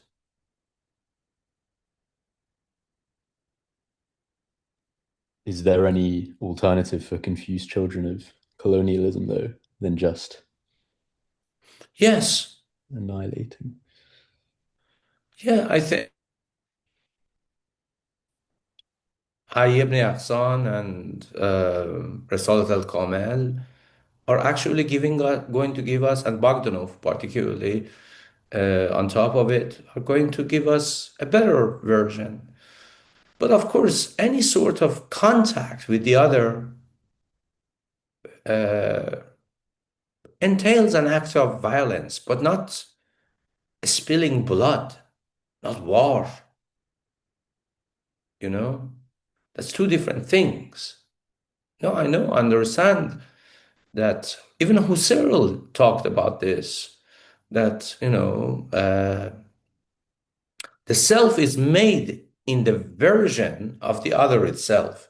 In fact, the idea of the unconscious is the other, a self close to the tip of my tongue, as he used to say. And then as I try to pronounce the word the other and think about it, because I can't, I just get frustrated with myself. And then I lash out at the other, at my own unconscious. Sometimes this unconscious might be nature. Sometimes it might be the other. Sometimes it might be a very concrete person from a specific ethnicity, minority, race, so on and so forth.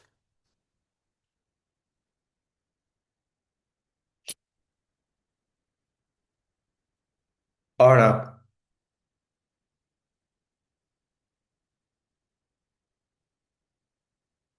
Hello, Reza. How are you keeping? yes, thank you so much. Love you. I love you too, Reza. Hope your health is okay. I'm trying to be okay. Great. That's good. And that's excellent, actually. So I was thinking of the story of the eye by Bataille. I read from cover to cover, but this, like when I, Arna, what is this? What is this? I don't know. Can you spell it out again? the story of the eye, the story of the The eye. story of the eye. Oh, Bataille is the story of the eye. Yes. Yes. Yeah. Yes. I read that like cover to cover, but this the 120 days of Sodom, I couldn't get past page 5. No. My God. I have read a story of the eye. I read a story of the eye when I was 16 years old, and I thought, okay, it's good. Okay. A little bit pornographic, a little bit this. But Saad is radical, Yes, is a revolutionary. yes, absolutely. It's a different level altogether. And I got very scared after like 5 pages, so I couldn't go past it. Still trying to get past it, but Five not pages, being able huh? to. Perfect. No, I actually made a mistake. I really made a mistake.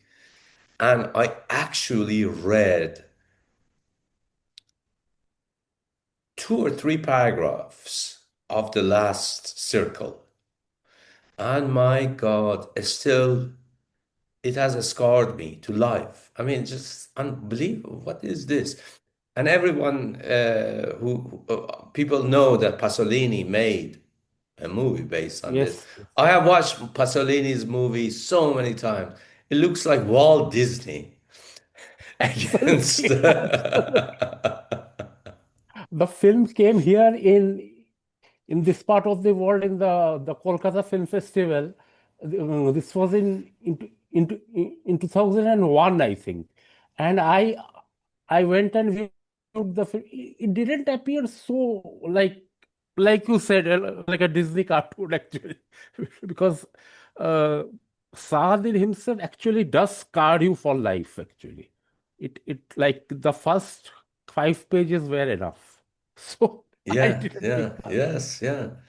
I mean, does anyone know that? I mean, Lucas also told me about this. I know that that apparently Saad wrote this manuscript from his defecation, Amazing. No, I out of didn't know about shit, it. out of shit, out of shit. Amazing. That Bataille talks about Lord Auk or the Lord of Shit, actually. Lord It, Auk, the God of Shit or the Lord of Shit, like something like that. yeah, I mean, but I always struck me as someone who wants to, get attached to surrealists and the avant-garde of the contemporary French time at that point. Other than a few works like Accursed Share and Inner Experience, I think he's a very, very superficial philosopher. Good philosopher Yes, though, but yes. superficial, superficial. Saad is not superficial. Right.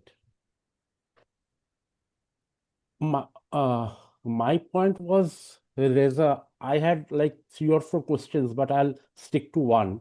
Uh, like, uh, you must have read Jorge Luis Borges's the Circular Ruins. Yes, the circular ruins. Yes, yeah. Uh, Magnificent, the, magnificent story. One of the best. yes, yes, absolutely, absolutely. I was thinking, would you place the Circular Ruins as a sequel to uh, even Nafis's Theologus Autodidactus? In a sense, it is. Because these all of these are stories, philosophical fictions, Right. concern themselves with a certain sort of renewal and resurrection out of dreams for humanity. Absolutely, absolutely. Yes, yeah. Oh, thank you, Reza. Thank you. That made my day. Thank you. I mean, Buddha has even made that philosophical fiction, Yes, right? yes, yes. Of course. The Lotus Sutra itself is a philosophical fiction. Yes, The, philosophical fiction, the 28. philosophical fiction. We need to have ideas of resurrection to understand that this job that we are trying to do right here and now might take so many billion and trillion years to be completed. Absolutely. Yes, absolutely. Absolutely. Thank you, Reza. Thank you. Absolutely. Um, My apologies. You can call me Harsh. Yeah. Harsh. Yes. Yeah. My It's shorter. apologies. Yeah. I couldn't read your name. Yeah. No, most people call me Harsh. That's fine. Thank you for the talk. I really enjoyed it. I have two questions. The first one, I suppose, is just more out of my own interest. Doesn't speak so much to your talk per se, but I'm just curious to hear your thoughts. And the second one is the response to your thought. My first question is, you largely spoke in terms of pedagogy, of an autodidactic pedagogy. I was just wondering what difference, if any, it would make to think of all of this in terms of experimentation per se in some kind of scientific sense. And secondly, I was wondering what role sin plays, if at all, in the story of an autodidactic pedagogy. Yeah, those are my Yes. questions. Thank you. Yes. Good, very good question. So, people often mistake autodidactism simply that, oh, I am going to teach myself. Yeah, okay. That might be a great, actually, equivalence to the word autodidaxy. But if you're going to teach yourself, what are you going to learn first? Right? That's the question. I don't think that humans arrive at science through autodidaxy. They arrive at metaphysics, they arrive at philosophy first, and then when they compare their ideas, meeting the other, finally, they arrive at something called science, and that's what it is. So, is science better than philosophy? No, I don't think so. Science can't actually exist without philosophy. Screw all these new humanists like Dawkins and Neil deGrasse Tyson, who really think that philosophy is just a handmaiden to science. No, you can't do anything without philosophy. Philosophy is the coolest shit on the block. The coolest kids on the block are always philosophers.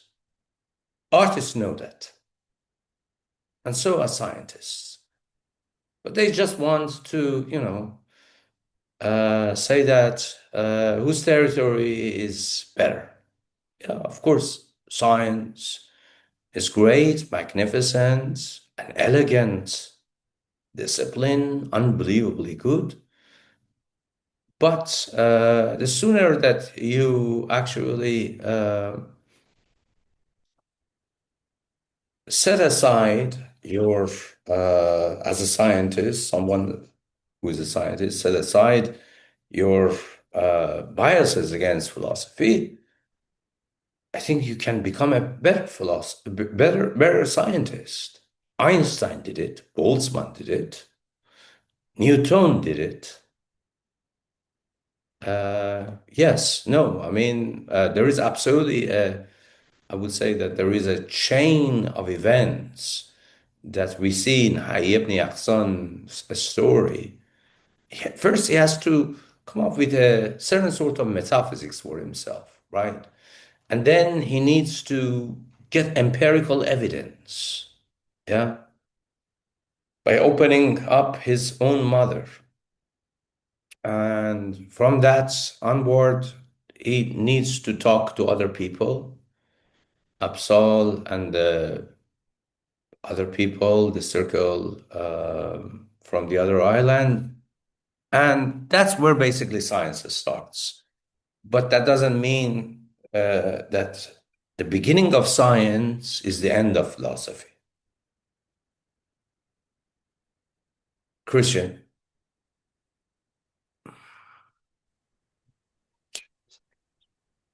Sin.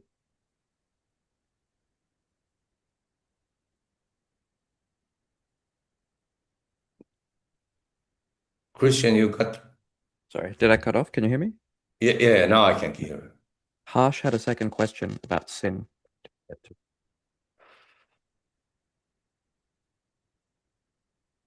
You got frozen again. Harsh had a second question. Oh, second.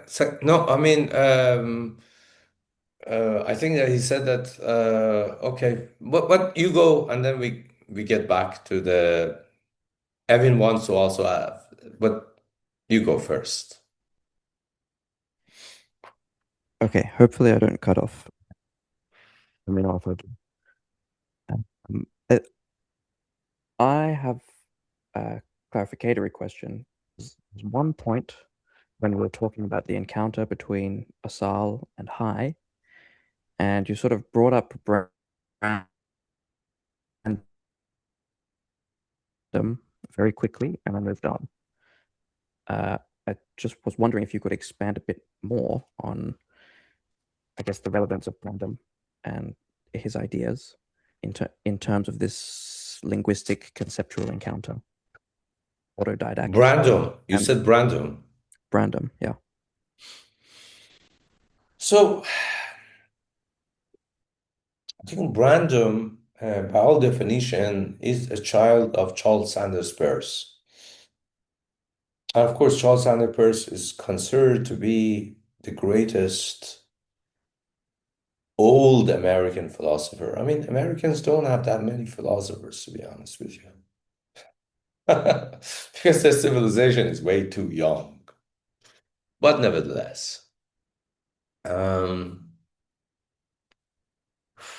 Brandom, what I wanted to had in mind is his book Between Saying and Doing, which I think is one of the greatest books contemporarily written. It's about the very idea of pragmatism.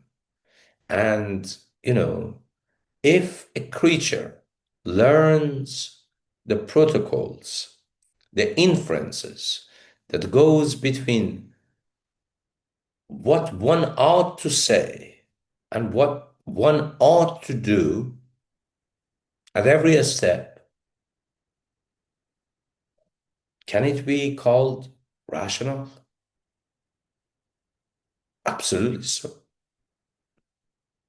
And the thing between sayings and doings is essentially the Bible of artificial general intelligence. It is, of course, written before Baudrillard's simulacra. I always used to say, I've repeated this before, that, in Matrix, the movie, Neo opens this book, which says simulations, simulacra. And we know that it's Jean Baudrillard. And then he gets a disc out of this, the hacking disc. And I would say that,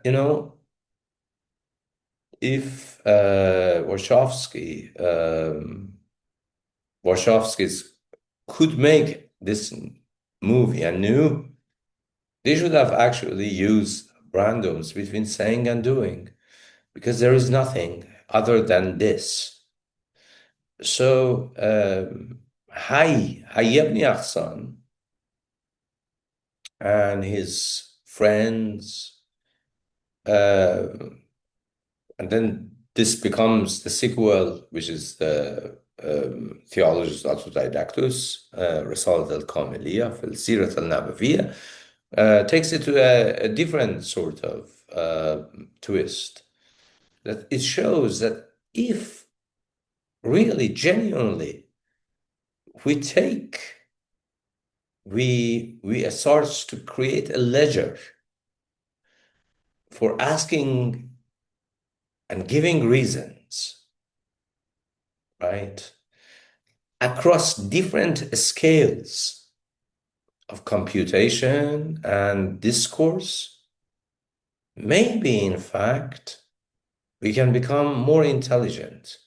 And then if that is the case, then why not to transfer this intelligence onto another artifact, another spontaneously generated species.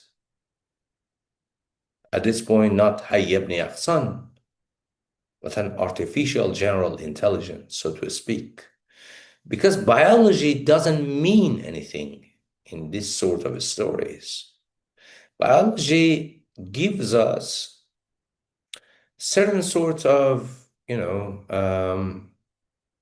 biased connections with the environment, with the nature, and so on and so forth. So yeah, randoms between saying and doing, which is an American pragmatism, I think is a Bible of an upgraded Hayy ibn Yaqzān.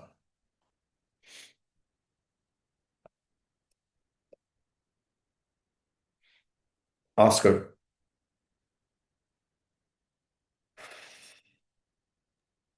Hi, Reza. Can you hear me? Yes, absolutely. Thank you for the talk. So I have a provocation, a proper question, and a tentative reflection for your consideration. And probably there is no time for everything. So which one do you prefer? Bad news first, good news later. Hey, it's not bad news, but so you throw out a provocative question, which is, what does entitle nature to teach us anything at all? Yes. And an hypothetical interlocutor, who knows who, could answer with another question, which is, what does entitle you to think that nature needs any entitlement at all? Because maybe it's not about entitlements, but about need. Basically, your need to learn from nature if you don't want to die. So that's the short provocation. If you want to Magnificent question. Let me start to ramble on this.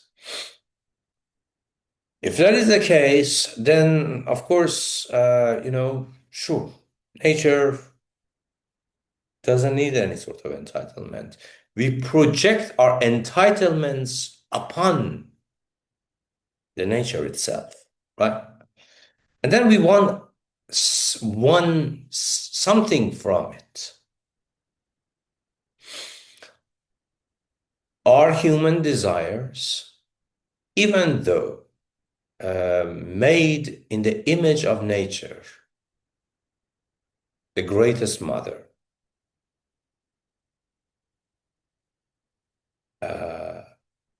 do they need to be always satiated? Because are they so entitled that even the sods, let me say it, finally. Arthur, you can edit this out if it is possible. Because this is quite unbelievably disturbing. So Sade, the hell libertine, Duc de Boulanger, has put his eye on a very child of nature. It is a 6-year-old girl, right? Every day, every night, when this poor kid goes to sleep, she drips a molten lead into her ear to wake her up, only to rape her. Yeah. And then when the circle of blood finally comes, Duc de Boulanger, now the hell libertine orders one of the so-called fuckers in Lusad. You know that there are categories of hierarchies of society according to Lusad. So the libertines, the greater fucker, the lesser fuckers, I don't know, other people, the ugly people, the beautiful people, the children, and so on and so forth, right?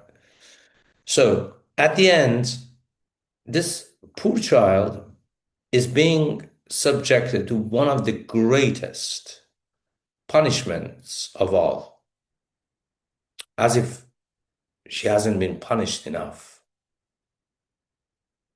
by a person who thinks that, oh, nature is the greatest thing. And no, I'm not going to say this. All I can say is basically she's going to be raped and drink molten lead. A 6-year-old child. So this is Lusad's version of nature. So we have to make a canonical, a decisive, a serious, a rational distinction between that nature and the nature that Hayy ibn Yaqzān has as a modest, humble, benevolent man.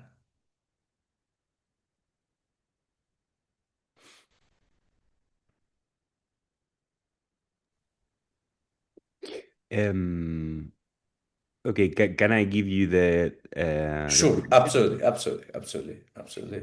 Okay, so this story projects the human phylogeny into the human ontogeny, basically. So the steps. And it's interesting to compare this philosophical fiction with the real story of Sanikar, which is the story from which Mowgli's story derives. So that was a real person raised in nature. And we know that the story doesn't end up solving metaphysics, basically. So the interesting question is, what are the necessary conditions under which this autodidactic story would be possible? Which is a peculiar question of view and yes, the necessary condition. And the text you shared suggests, rightly in my opinion, that the necessary condition is monotheism. And this connects with... Oh my God. Oh, yes. The question of the other. Because... Unbelievable. Yes. So you already... So I don't need to answer you at this point. You have already found your answer. So, yes. The finding of the other is finding of the necessary existence of each and every one of us, even though they might be animals. I don't know whether I understand you. You see, why is that Hayy ibn Yaqzān is only eating fish? Why? Because he thinks that eating fish is the lesser of, meat-eating sins.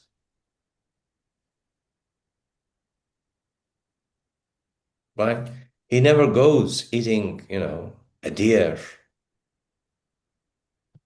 a cat, or a cow, or any of that sort of animals.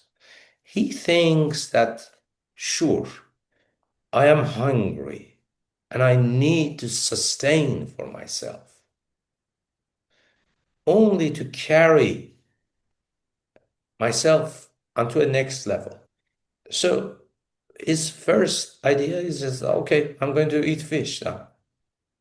never touch any other animals and nuts. And he really genuinely tries to eat nuts and,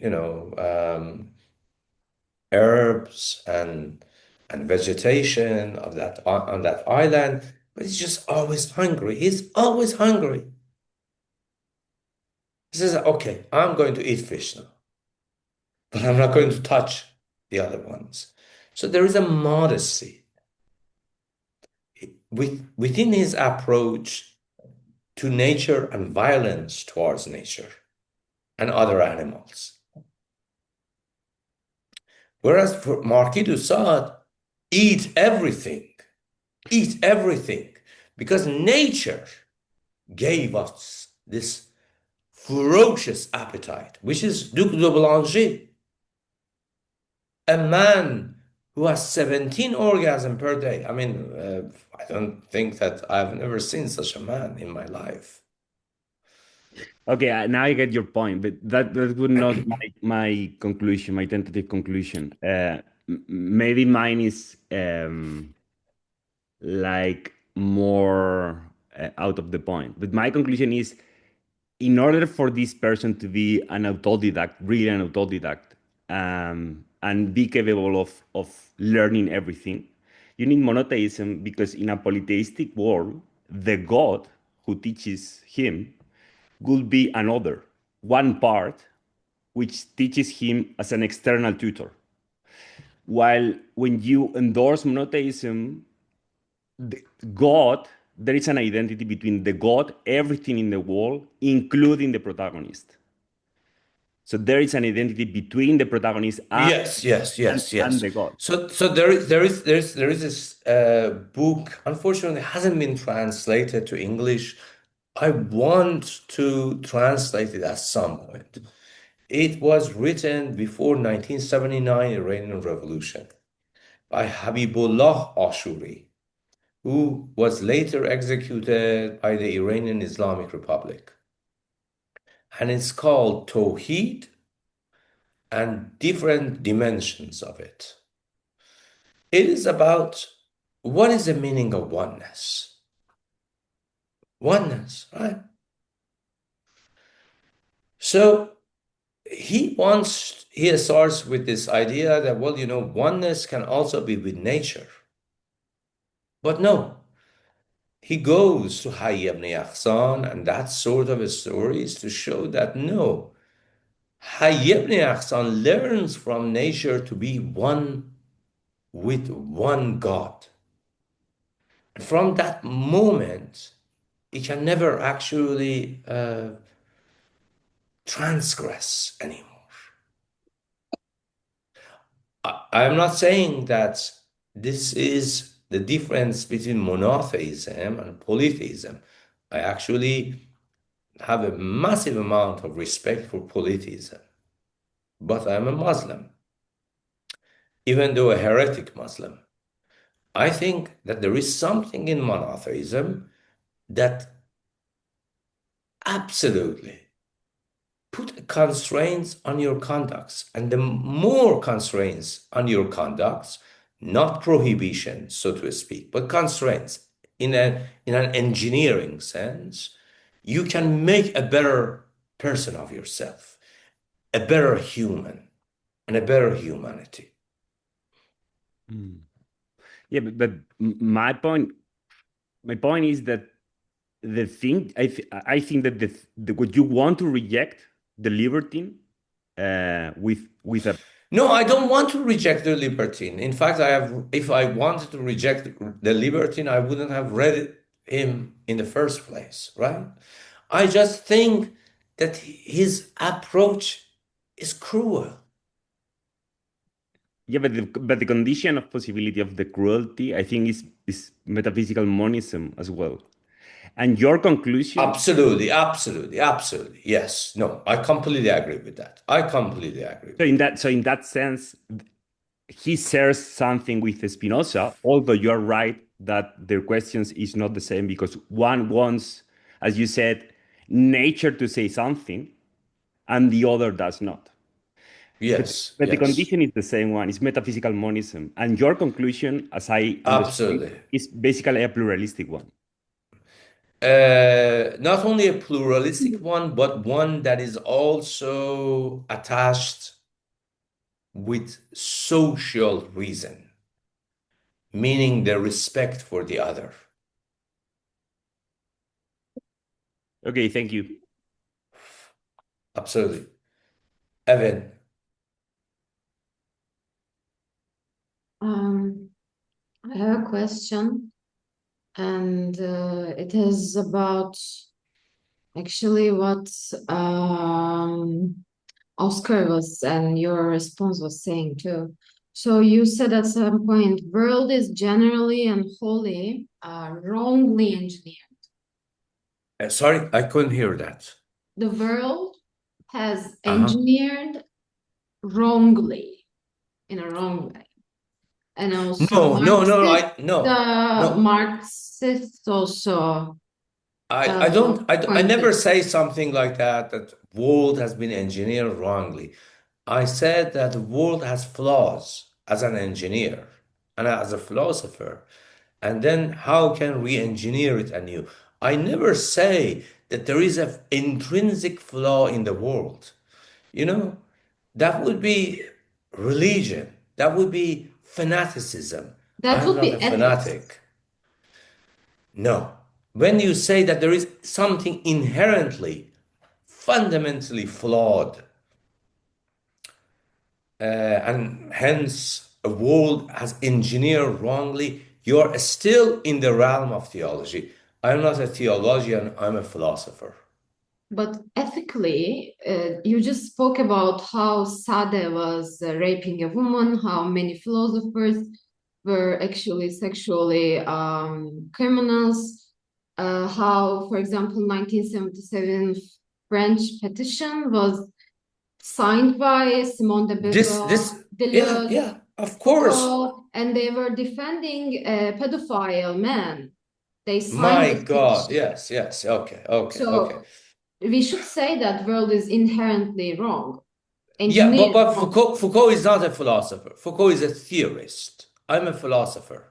Okay, but that distinction is not worthy to discover so much. I mean, my No, point it is is. very It worthy to is. No, discover. it is. It So is. we can say the world is wrongly constructed, wrongly engineered, ethically, We can never say morally, that. We can never say that. We can never say that. but The where we moment end up is wrong.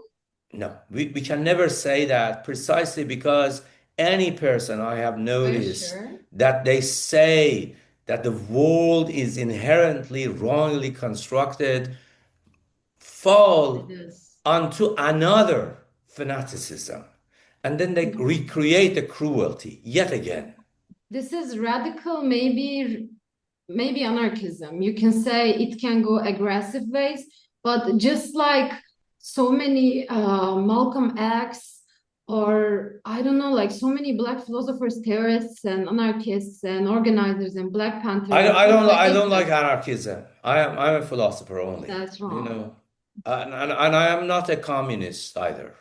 Anyways, like philosophers must also be held responsible for their advising the wrong people. For example, like Nick Land.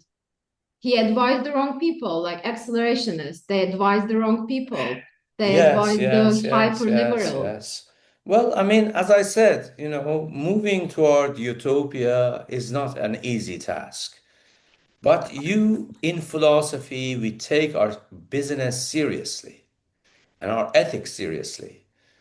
You know that I am most probably the greatest enemy of Nick Land at this point. But do I actually ever say that Nick Land is a bad man as a person? No, I have seen him. I see how he lives. I see his ethics. He is a great man of virtue and fortitude. But yes, he's a racist. So that's why we have to bring critique into the fold to re-engineer philosophy is not sufficient by itself. We have to, couple it with engineering and say that, well, this stuff that Land is talking about is just bullshit. I mean, you should be held accountable for talking bullshit to masses and changing people's opinion, intoxicating them as a philosopher. If you're an artist, that could be something else. If you don't have to try yes. as an artist, you are quite if you're truthful. just an absurd artist and you're like living a very reckless life, that can be okay. But if you're a philosopher and you're full of shit, I am not just a philosopher. I'm also an engineer, which is the most dangerous matter. species. You're a philosopher here. You're teaching us, so you are here a philosopher for each of us. Yes, I'm not saying we should hold you accountable. My point is, we should accept that world was engineered. No, I know that. You're putting. I think that this is one of the greatest things that you ever said. I think you want something fundamental from a philosopher. Yeah, sure. Absolutely. I want something like that from my own self and other philosophers. If philosophers are claiming they're the best, coolest kids, they have to act like that. Absolutely. I strive. It's Plato calls the way of striving. But just because you think that you are an artist doesn't give you, a free highway. Yeah, it doesn't. I think artists are one of the grossest, not you, my apologies, but the contemporary art world, the post-capitalist artists that they have created are one of the grossest species that we have ever encountered on the planet itself. And I am saying this as a philosopher. Are we all like nobody here and me and you and other a bit thinking kind of artists? Yes. Don't think that tinkering the artists, art world right now is worthy of thinking philosophically about their behavior. But why are you serving this nasty world? I mean, I'm a musician. I'm not a contemporary artist. Oh, okay. That's musician. I like musicians. I love musicians. Okay. I love musicians. But it's not about me. It's about world is generally wrongly engineered. We have to accept this and we have to move beyond that, right? Absolutely. I completely agree with you. Yes. Yeah, Marx was like very nice to figure out this. Marx was a bourgeois. So all bourgeois are wrong. Not always, but bourgeoisie, as we are going to learn in the next session, Bogdanov talked about this. Bourgeois have entrenched habits. That's what bourgeois is. They have entrenched habits, and they can't change their habits. Yes.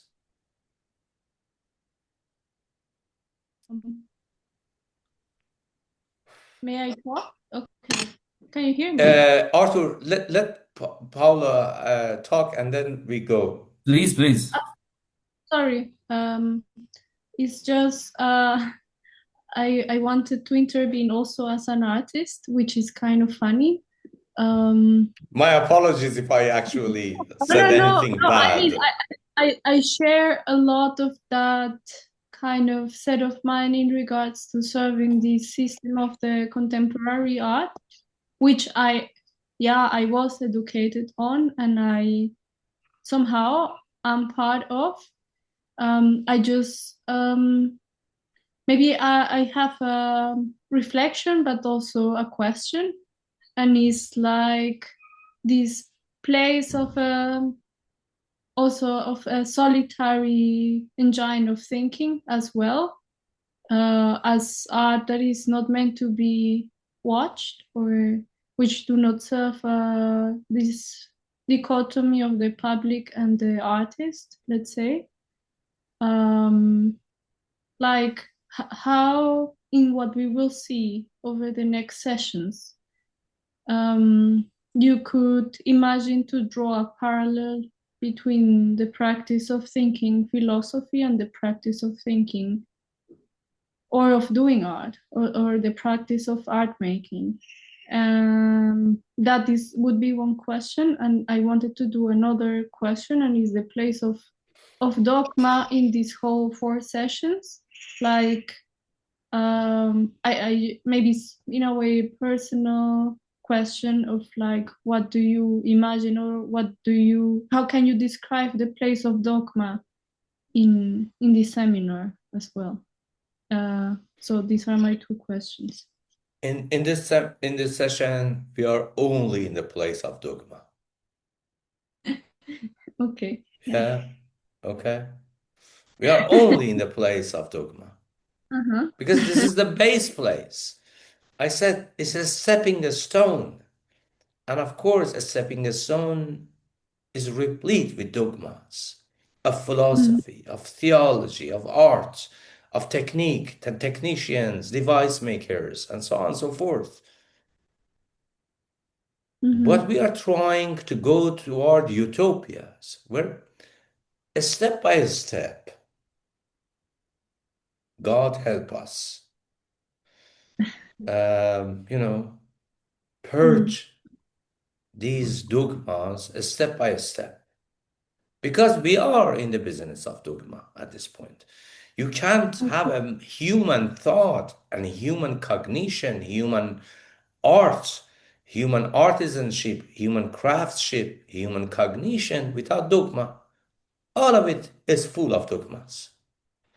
We have to be sincere with ourselves at this point.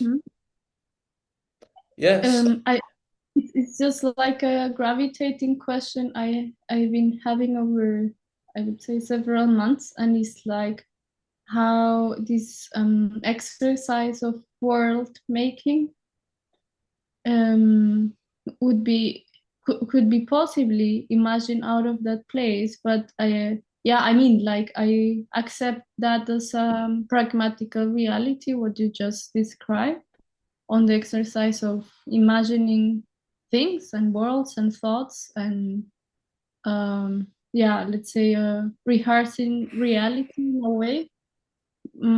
But I just inquire like about your imagination. Is there like a place where dogma had not touched the strings of these practices, or like, it's just that I don't believe that any form of theoretical, practical, or axiological vectors of human cognition can do away without dogmas. No, dogmas are there.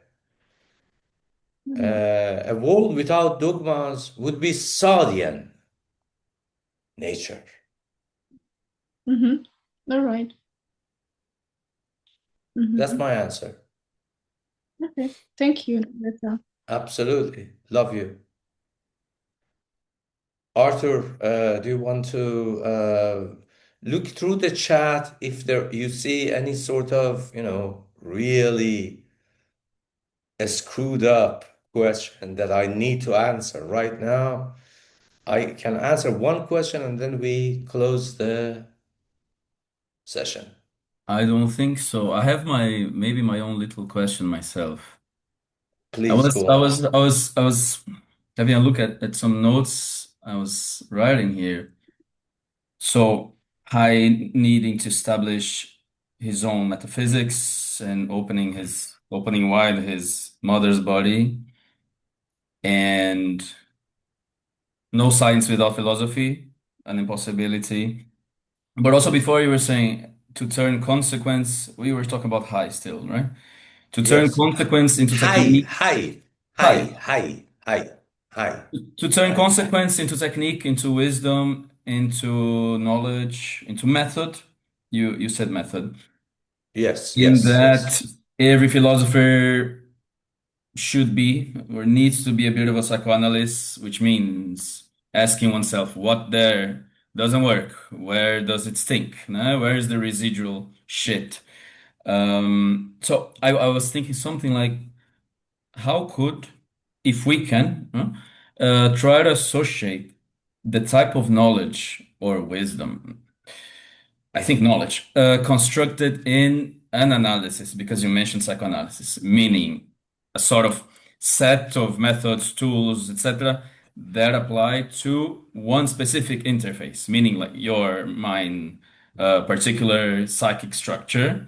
So how can we associate this with world engineering? Because the analytical cure, the Freudian cure, let's say, is a sort of, if not world engineering, but is a sort of an interface debugging of sorts. Yes.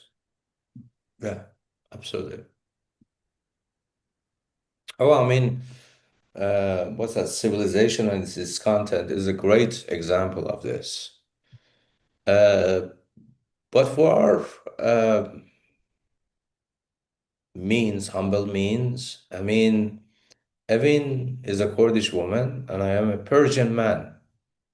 I am from Persis. I am a Persian. And I love, she comes at me, you know. Sometimes I get, feel that, okay, this is a little bit too much, but okay, this is really rational. And that's where psychoanalysis should come into the fold, right? I'm saying this because we are close to each other, geographically, ethnically, and we believe in certain sorts of, just like Absal and Hayy think on that island. We believe in certain sort of, mythological, cosmological stories that we have been telling each other, which are called the stories of the Greater Iran. But then we come at each other, and then we find that we have, not because of rational reason, rational means, but because of our psychology, because of our collective memory. We are, even though we are so close, we might actually disagree about so many things. I'm not disagreeing. I didn't come at you. In the first enlightenment session, you come at me, and then come at you. I never came at you. I never come. You did. You said that. No, I never attack I'm my not gonna students. repeat. You It was came not at attack. me, It was just a and then very I attacked you. ironic claim that I'm not definitely accepting the irony Okay. for Kurdish people. We don't have irony. We're so sincere that we put our lives into the Yes, thing, but like very no, right. yes, no. I mean, this is what the Iranian people are famous for. I mean, the Greater Iran. I'm not very They sure. have irony. They have irony. They have irony, and they just don't know exactly. It's just like, I'm pretty sure that you have watched the movie 300. Yeah.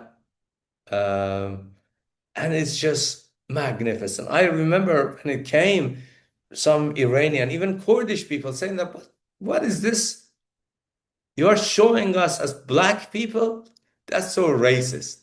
I mean, you are racist Iranians. It's not about racism. It's about No, not accepting but a claim of a yes, but no, civilization's there was right to there was live. something. Evin, there was something. Remember that Xerxes comes, and there is this guy comes, says that this is Persia. I don't know, it's Persia. They maybe should have named it differently. It says that it's made of 10,000 different tribes and nations. And by your noon today, your sky will blot it out with our arrows.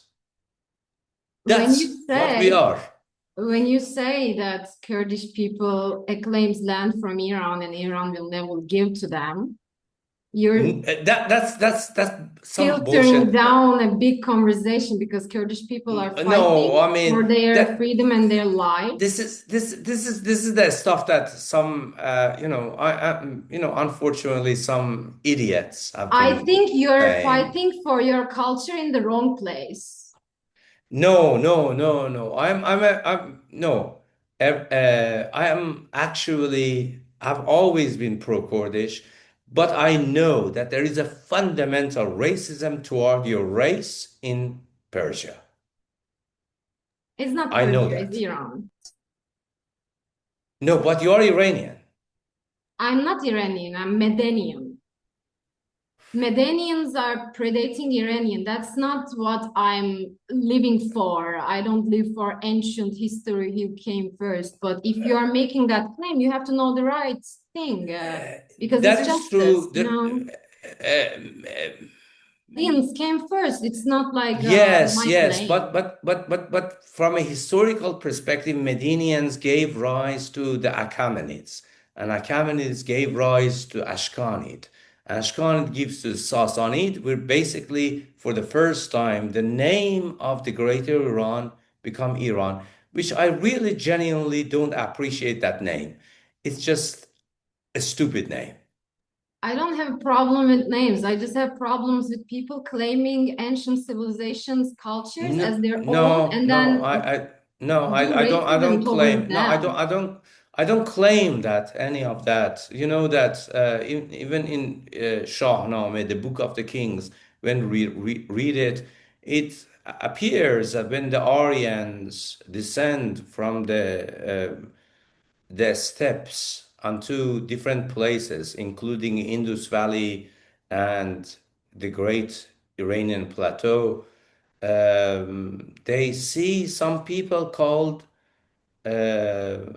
thieves. I mean, what are thieves? Thieves or demons are indigenous people of Iran, including your own people. I know that. This is similar to the Turkish Kurdish or Iranian Kurdish culture war, except the real war. I mean, Yeah, I mean, it's quite haphazard though, I like must you can say. beat the lion, but you cannot eat lion's culture. Okay, it's not True. debatable. It's not a philosophical debate. It's not a racist debate. You just came, we were there, we adapted to each other. That's the real history. That's the justice. That's the truth. That's nothing to Yes. debate about this. There's nothing to be No, sarcastic no. about this. Yes, It's I not think my that claim to say that Kurdish people are living racism in Iran heavily, in Turkey heavily.